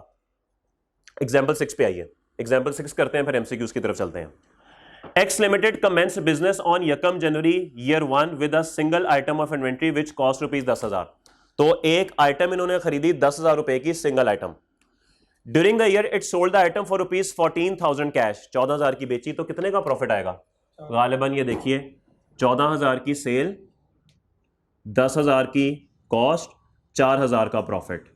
ये तो हो गया सिनेरियो 1। अगर हम इसको क्या कहेंगे, मनी टर्म्स की बात करेंगे, तो वो कहता है during the year general inflation was 5%, but inflation specific to the item was 10%। Fakhar Zaman वाली इन्फ्लेशन 5%, बाबर आजम वाली 10%। कुछ समझ आ रही है बातों की? तो ज़हन अब आपका चलना शुरू हो जाएगा। Calculate profit and prepare summary statement of financial position as of 31 December under the following capital maintenance concepts. वो कहता है मनी टर्म्स में बता दें, रियल टर्म्स में बता दें, और फिजिकल कैपिटल मेंटेनेंस में बता दें। ठीक है जी, तो अगर हम मनी टर्म्स में बताएंगे वो तो मैंने बना भी दिया। अगर आपने इसको रियल टर्म्स में बनाना है तो मुझे यह बताइए कि कितनी जर्नल इन्फ्लेशन है? बोले 5%। तो जर्नल इन्फ्लेशन हमेशा रियल टर्म्स में लगेगी, और आपने इसमें से क्या करना है, अपनी प्रोडक्ट के ऊपर जितनी इन्फ्लेशन लग रही है, जर्नल मार्केट की इन्फ्लेशन 500, तो आपका प्रॉफिट हो गया 3500। आप अपने बिजनेस में कितना छोड़ के आएंगे? 10,500। 10,000 प्रोडक्ट का और 500 ये, क्योंकि 14 में से 3500 तो आपने खर्च दिया ना, पीछे 10,500 बचा। लेकिन लास्ट में भाई साहब कहते हैं नहीं सर, आपकी जो अपनी प्रोडक्ट की इन्फ्लेशन है आप उसको देखें, आप मार्केट की इन्फ्लेशन पे क्यों जा रहे हैं? वो कितनी है? वो है 10%। तो इसका मतलब है कि आप जो इन्फ्लेशन रिजर्व यहां पर बनाएंगे वो कितना बनाएंगे? 10%, 1,000 का। तो असल में आपका प्रॉफिट है 3,000 का। और इन तीनों में से सबसे बेस्ट कौन सा है? ये लास्ट वाला ही है ना, तीसरे वाला सबसे बेस्ट अप्रोच है यहां पे। ओके, तो मुझे बताइए कि जब आप इसकी स्टेटमेंट ऑफ फाइनेंशियल पोजीशन बनाएंगे तो वो क्या बनेगी, वो भी चले बना लेते हैं। करंट एसेट्स तीनों में कैश नजर आ रहा होगा, 14,000 कैश आपको यहां भी नजर आ रहा होगा, 14,000 कैश यहां पे भी नजर आ रहा होगा, और पहले सिनेरियो में भी आपको कैश नजर आ रहा होगा 14,000। इक्विटी में क्या नजर आएगा? इक्विटी में आपको नजर क्या आएगा? यहां पर एक तो प्रॉफिट्स नजर आएंगे, रिटेन प्रॉफिट्स, ये आपको यहां पे 4,000 के, यहां पे 3,500 के, और यहां पे 3,000 के। और इसके अलावा ये जो इन्फ्लेशन रिजर्व आपने बनाया ना, ये भी आपको इक्विटी में नीचे लिखना पड़ेगा। ओके, तो इक्विटी के नीचे आपको इन्फ्लेशन रिजर्व नजर आएगा, बाकी कैपिटल बाकी तमाम चीजें वो तो आपको नजर आ ही रही होंगी। ठीक होगी बात? तो अगर मैं यहां पे बल्कि आपको बना ही देता हूं कि जब आप कैपिटल बनाएंगे तो कैपिटल के नीचे आपके पास इक्विटी नजर आ रही होगी, आपको रिटेन अर्निंग नजर आ रही होगी, और यहीं पे आपको इन्फ्लेशन रिजर्व भी नजर आ रहा होगा। तो पहले सिनेरियो में आपने कुछ नहीं बनाया, दूसरे सिनेरियो में आपने 500 का रिजर्व बनाया, और तीसरे सिनेरियो में आपने 1000 का रिजर्व बनाया। तो इक्विटी रिटेन अर्निंग नॉर्मल तरीके से आ जाएंगी, और ये रिजर्व नीचे अलग से आ जाएंगे। ठीक होगी बात? कोई सवाल? Any question? बस इतनी सी बात थी। ये आपका फ्रेमवर्क जो है वो कंप्लीट हो गया। ठीक है जी। क्वेश्चन इसके अंदर से या तो आपसे वो ये बातें पूछ लेगा जो उसने भी पूछी हैं, ठीक है, या फिर वो आपसे मोस्टली एमसीक्यूज पूछेगा इसके अंदर। तो आइए जरा एमसीक्यूज डिस्कस कर लेते हैं। पास्ट पेपर क्वेश्चंस देख लें, थ्योरी के सवाल है, ट्रू फॉल्स दे देगा वो आपको मैक्सिमम, इससे ज्यादा वो कुछ नहीं करेगा। Okay,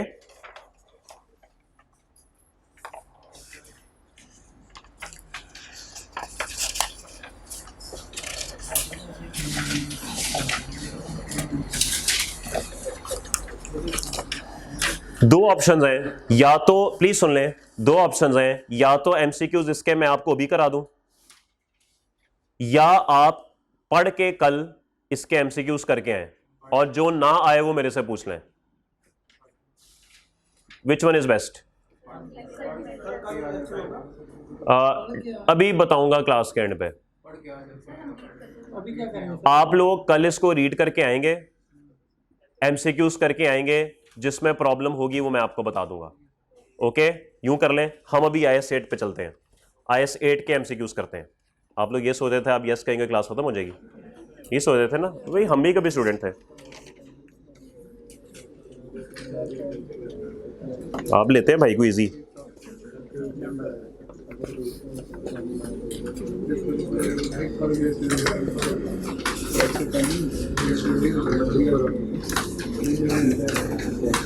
very easy MCQs of IS 8। आइए जी पेज 521, 521 पे आइए, एमसीक्यू नंबर 23 जी। हाँ, रिवर्स ऑर्डर से शुरू करते हैं जरा।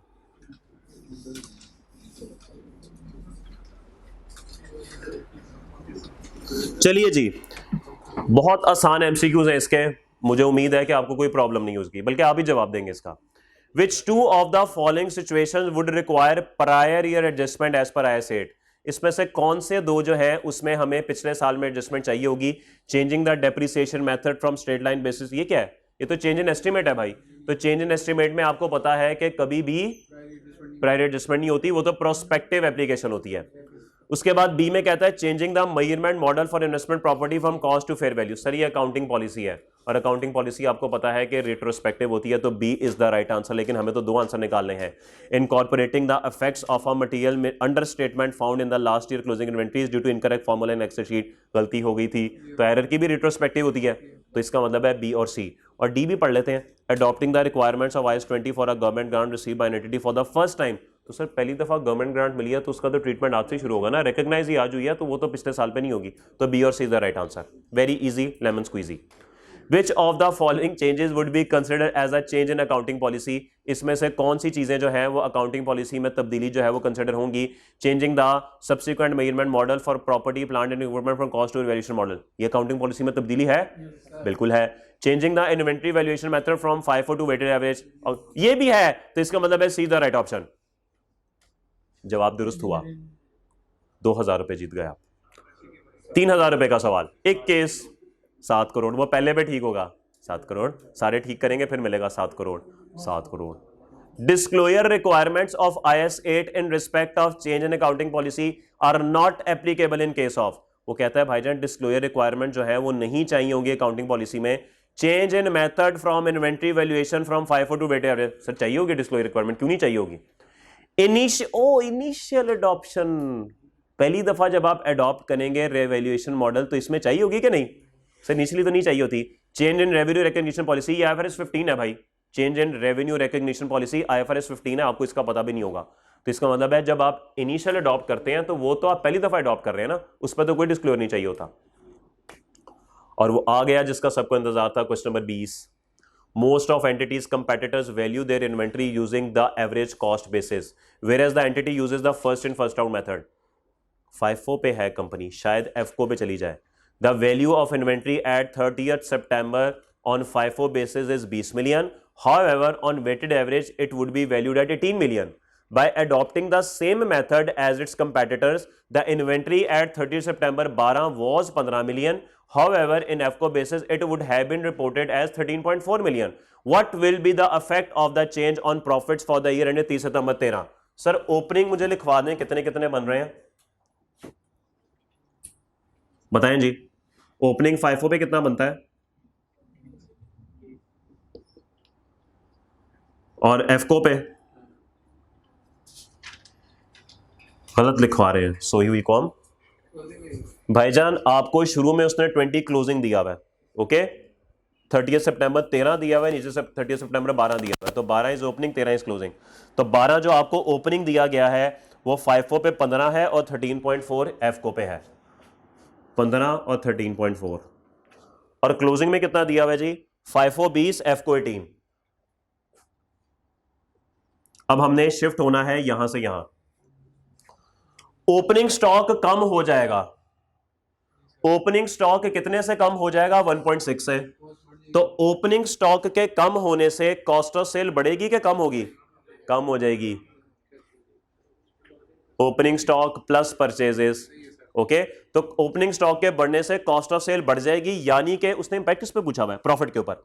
ओपनिंग स्टॉक के बढ़ने से कॉस्ट ऑफ सेल बढ़ेगी और ओपनिंग स्टॉक यहां पे कम हो रहा है तो कॉस्ट ऑफ सेल इतने से कम हो जाएगी। अगर कॉस्ट ऑफ सेल इतने से कम हो जाएगी तो खर्चा कम हो गया, खर्चा कम हो गया मतलब प्रॉफिट बढ़ गया, तो इससे तो प्रॉफिट इंक्रीज होगा। बात समझ आई? क्लोजिंग पे ऑपोजिट इंपैक्ट, ये भी कम हो रहा है, क्लोजिंग स्टॉक के कम होने से कॉस्ट ऑफ सेल बढ़ेगी, कॉस्ट ऑफ सेल बढ़ेगी मतलब प्रॉफिट कम होगा, तो 2 से प्रॉफिट कम हो गया, तो -2 + 1.6 गालिबन आपका प्रॉफिट -0.4 से आपका प्रॉफिट कम हो जाएगा। कोई ऑप्शन है? Oh man, D option. आसान सवाल, आसान सवाल, खुद ही कर लेंगे। ये बात अगर तू मुझे पहले लेक्चर पे कह देता तो यही बात थी, अब सारे लेक्चर गुजार के कह रहे हैं खुद ही कर लेंगे। A company is preparing its financial statements for the year ended 31 December 2019 and discovered that in previous years following amounts were incorrectly capitalized in intangible asset with indefinite useful life. 15, 16, 17, 18. Calculate the effect on profit after tax for the year ended 31 December 2018. Correction of above error. हाँ जी, क्या effect आएगा भाई? वो बोले भाई, गलती मिल गई, ये सारी गलतियां हमने पिछले 4 सालों में 19 के प्रॉफिट पे क्या इंपैक्ट आएगा? सबको ऐड कर दें, 5 + 4 9 + 4 13 + 16 16 ही नहीं ऑप्शन, 15 16 17 का 18 क्यों नहीं मेरे भाई? 4 4 8 8 8 3 11 11 भी नहीं है। ओह मैन जी, 18 के प्रॉफिट पे इंपैक्ट क्या आएगा? और भाई खुदा के बंदो, अल्लाह पूछे आप सबसे, 18 के प्रॉफिट पे इंपैक्ट सिर्फ 18वें का आएगा ना? पिछला 3 साल का इंपैक्ट तो ओपनिंग रिटेन अर्निंग पे आता है, 18 के प्रॉफिट पे तो नहीं आता। अजीब लोग हैं। और मजे की बात है 18 पे भी 4 नहीं है, 5 है, सॉरी है 5 है, oh sorry A option, I am sorry, tension हो गई थी मुझे। तो 18 पे ए ऑप्शन लगती है 5 मिलियन। उसने 18 का प्रॉफिट पूछा हुआ है भाई, 18 पे आइए। A company is preparing its financial statements for the, ये तो वही सवाल है, लेकिन रिक्वायरमेंट पड़े what amount should be deducted from retained earnings in statement of change in equity on 1 January 18 for correction of above error. हाँ, अब मेरा भाई बोलेगा कि अब 18 की एडजस्टमेंट तो आप रिटर्न में नहीं करेंगे ना, वो तो आप प्रायर ईयर की करते हैं। तो 15, 16, 17, 3 जमा 4 जमा 4 11, बी ऑप्शन दुरुस्त बोला था भाई। आगे चलिए 17वां, Imad textile limited purchase a पौधा on January 1, 2011 for rupees 11,20,000। At this तारीख द यूजफुल जिंदगी of the asset was estimated at 10 साल, after which it can be sold for 1,20,000 residual value.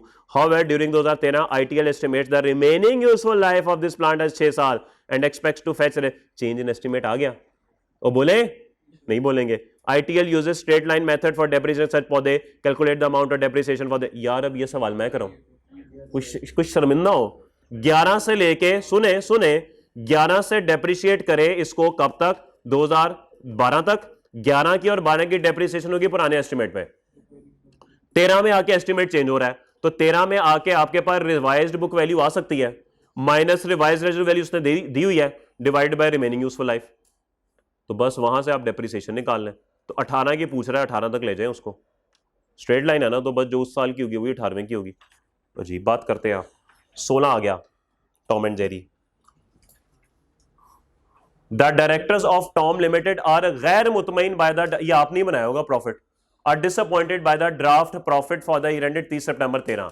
The company's assistant accountant Jerry है suggested following. आप Jerry है assistant accountant, हाँ तो आप assistant accountant है ना, आपने काम किया होगा ये। A major item of plant that cost 20 million to purchase and install on Yakam October 10 is being depreciated on a straight line basis over a 5-year period on Yakam October 2012, 2 साल बाद। The production manager believed that the plant was likely to last 8 years in total, that is from the date of its purchase। वो कहता है भाई कि ये 5 साल नहीं, ये तो टोटल 8 साल की जिंदगी रखे हुए है। Change in estimate. जेरी को यकीन है इस बात का that the useful life estimate has increased, the previous year's depreciation was overstated and depreciation expense should be reversed in current year leading to increased profit। वो कहता है कि भाईजान चूंकि पिछले सालों में एसेट 5 साल पे डेप्रिशिएट हुआ तो ज्यादा डेप्रिसिएशन चार्ज हो गई, तो पिछले सालों को हमें रिवर्स करना पड़ेगा, adjusting for the change of useful life what will be the carrying amount. तो कहता है जेरी ठीक कहता है गलत कहता है? जेरी गलत कहता है भाई। एस्टिमेट कभी भी रिट्रोस्पेक्टिव नहीं होता, प्रोस्पेक्टिव होता है। तो आपने बस इस साल का ही काम करना है, और मेरे ख्याल में वही बात, revised book value minus revised residual value, सारा काम आपको पता ही है। 15, applying a new policy to transactions as if that policy had always been applied. कोई नई पॉलिसी किसी ऐसी ट्रांजैक्शन पे लगाना कि वो पॉलिसी हमेशा ही लगी है, दिस इज रिट्रोस्पेक्टिव रीस्टेटमेंट। वो बोले retrospective application, change in accounting estimate, prospective application. Retrospective application भाई, अगर आप पॉलिसी को डे 1 से रिवाइज करें तो उसको रिट्रोस्पेक्टिव एप्लीकेशन कहते हैं, और अगर गलती ठीक करें तो उसको रिट्रोस्पेक्टिव रीस्टेटमेंट कहते हैं। तो आज आपको ये बात शायद पहली दफा पता लगी होगी कि चेंज इन पॉलिसी अगर बैक डेट से करें ठीक तो वो रिट्रोस्पेक्टिव एप्लीकेशन ऑफ पॉलिसी होता है, और अगर गलती ठीक करें तो वो रिट्रोस्पेक्टिव रीस्टेटमेंट होता है। तो अगर यहां पे एरर लिखा होता तो फिर ए ऑप्शन ठीक थी। 14 बस अब आ गया, इस तरह के आसानी है, अब वो मैथमेटिकल बदूचारी थे। Adjustment of the carrying amount of an asset or a liability or the consumption of an asset as a result of change in assessment. हाँ जी, ये चेंज इन एस्टिमेट है भाई। Carrying amount of an asset as a result of change in assessment. हाँ, assess किया ना आपने बेसिकली। Sir carrying amount of an asset कब चेंज होती है? जब उसकी यूजफुल लाइफ चेंज हो जाए या जब उसकी रेजिडुअल वैल्यू चेंज हो जाए। तो आप असेस करते हैं ना, एस्टिमेट करते हैं, असेस करते हैं, तो ये तो अकाउंटिंग एस्टिमेट है भाई। ओके, ये तो अकाउंटिंग एस्टिमेट है। 13, specific principles, basis, conventions and rules and practices applied in presenting estimates. Sir estimate rules होते हैं? नहीं सर, एस्टिमेट तो आपका बस अंदाजा होता है, आपकी असेसमेंट होती है। पॉलिसीज असल में रूल्स होते हैं भाई, इसको फॉलो करना होता है। ओके, तो अकाउंटिंग पॉलिसीज। 12वां, correcting the recognition, measurement and disclosure of amounts in financial statement as if a prior period error had never occurred.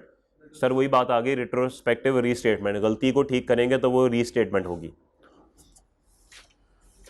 Which two of the following would be treated as a change of accounting policy?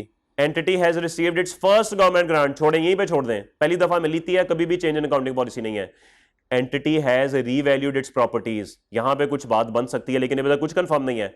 Up to now they had all been carried at historical cost। लें जी, this is change in accounting policy, cost से fair value। Entity has reclassified development cost from other operating expenses to cost of sales. Entity has increased its irrecoverable debt allowance from 10 to 12%. ये तो estimate है. D is estimated B and C. Ji. Sorry? तो B ही बताया मैंने भी.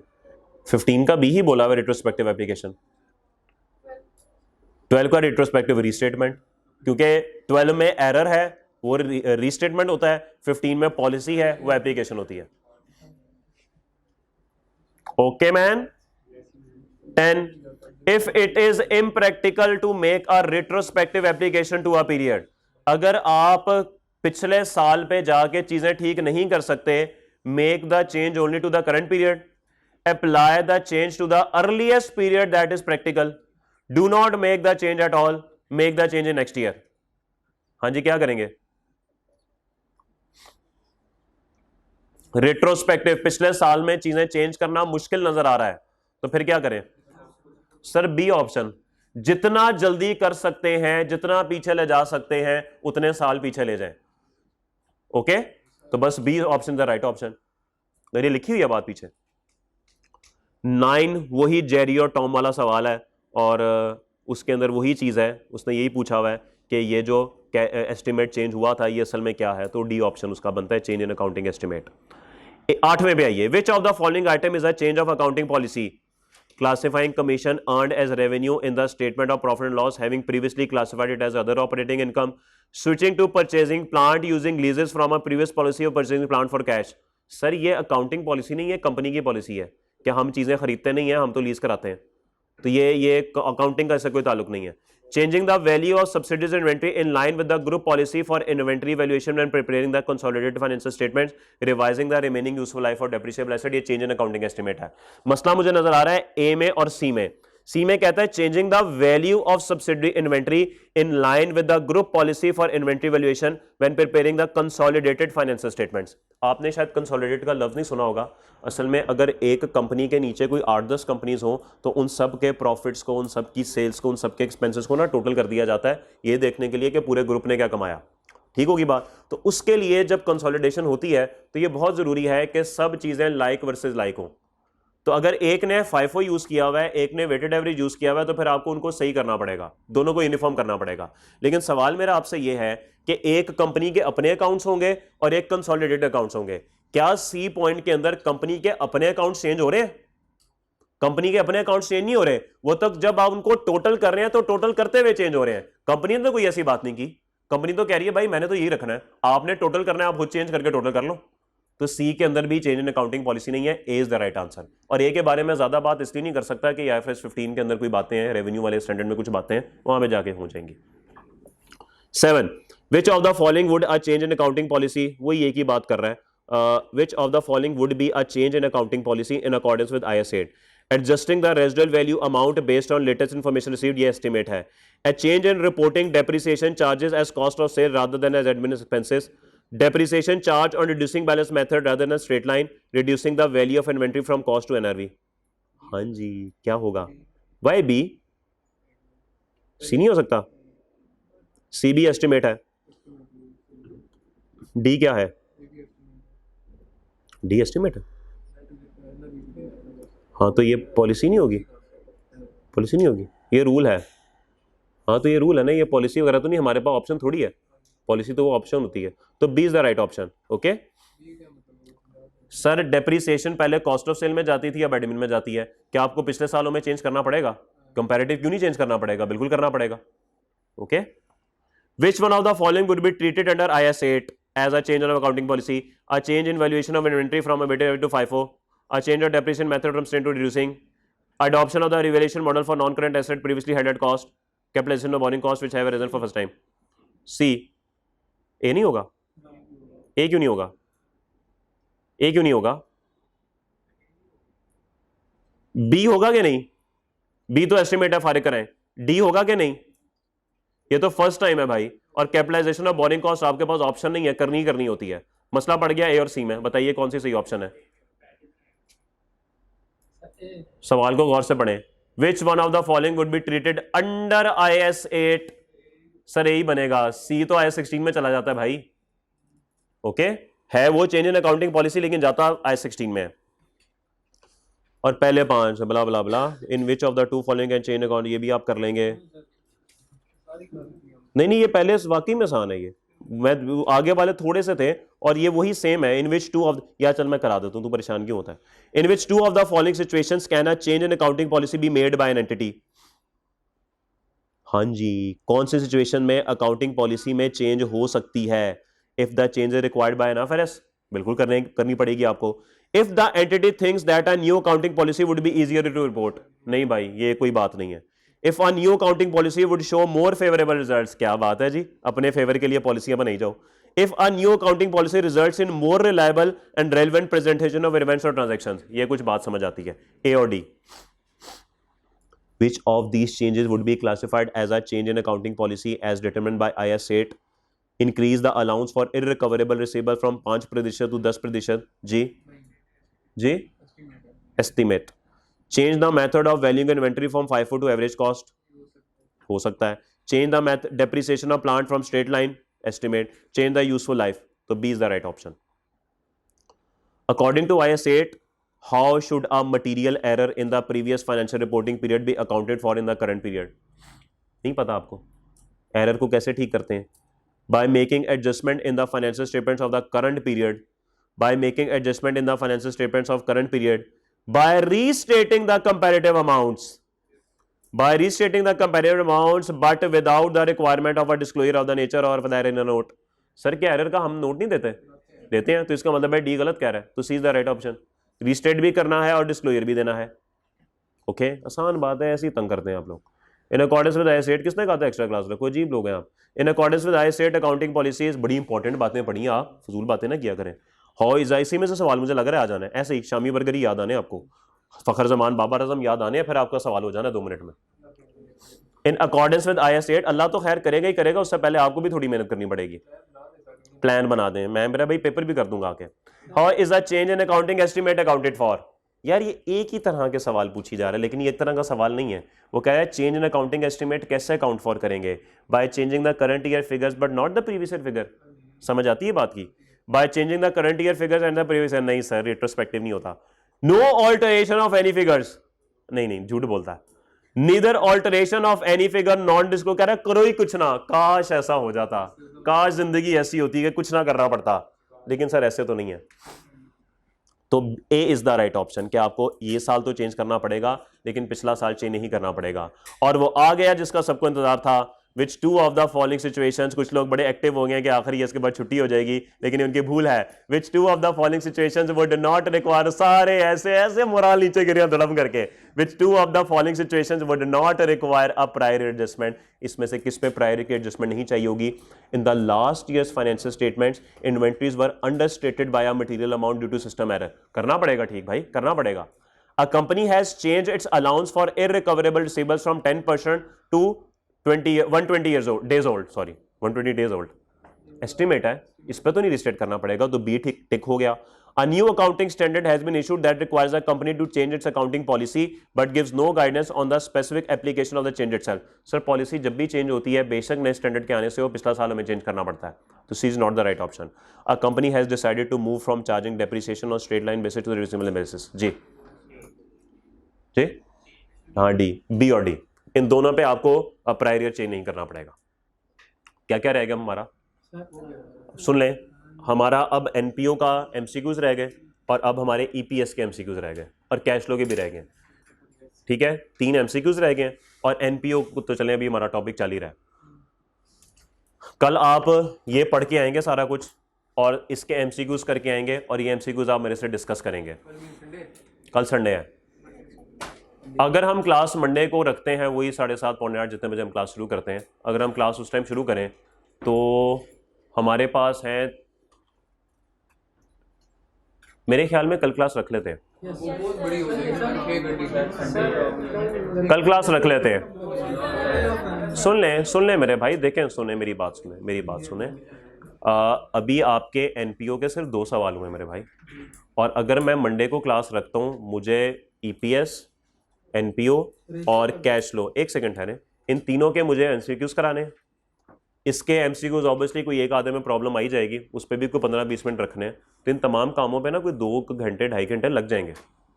Okay, और उसके बाद अभी एनपीओ के 2 सवाल हुए हैं, 2 पे तसल्ली मेरी तो नहीं है भाई, मेरी तो एनपीओ के 2 सवालों पे तसल्ली नहीं है। अभी तो एक लेक्चर हुआ एनपीओ का, तो इसलिए कल की एक क्लास रखते हैं जिसके अंदर हम एक आधा एनपीओ का सवाल भी कर लेंगे और साथ हम एमसीक्यूज भी कर लेंगे, और मंडे को क्लास 7 से कोई 10-11 3-4 घंटे की क्लास रख लेंगे, एनपीओ के सवाल उसमें भी कर लेंगे। तो मंडे की आखिरी क्लास रख लें यार, वही 7 बजे। अच्छा कल नहीं, कल हम समझिए कल अवेलेबल होगा कैमरा? वैसे मैंने बात तो कर ली थी उनसे, 9 से 12 रख लें क्लास कल, 9 से 12 कर लें यार, 9 से 12 की कल की क्लास रखते हैं। क्या चीज़?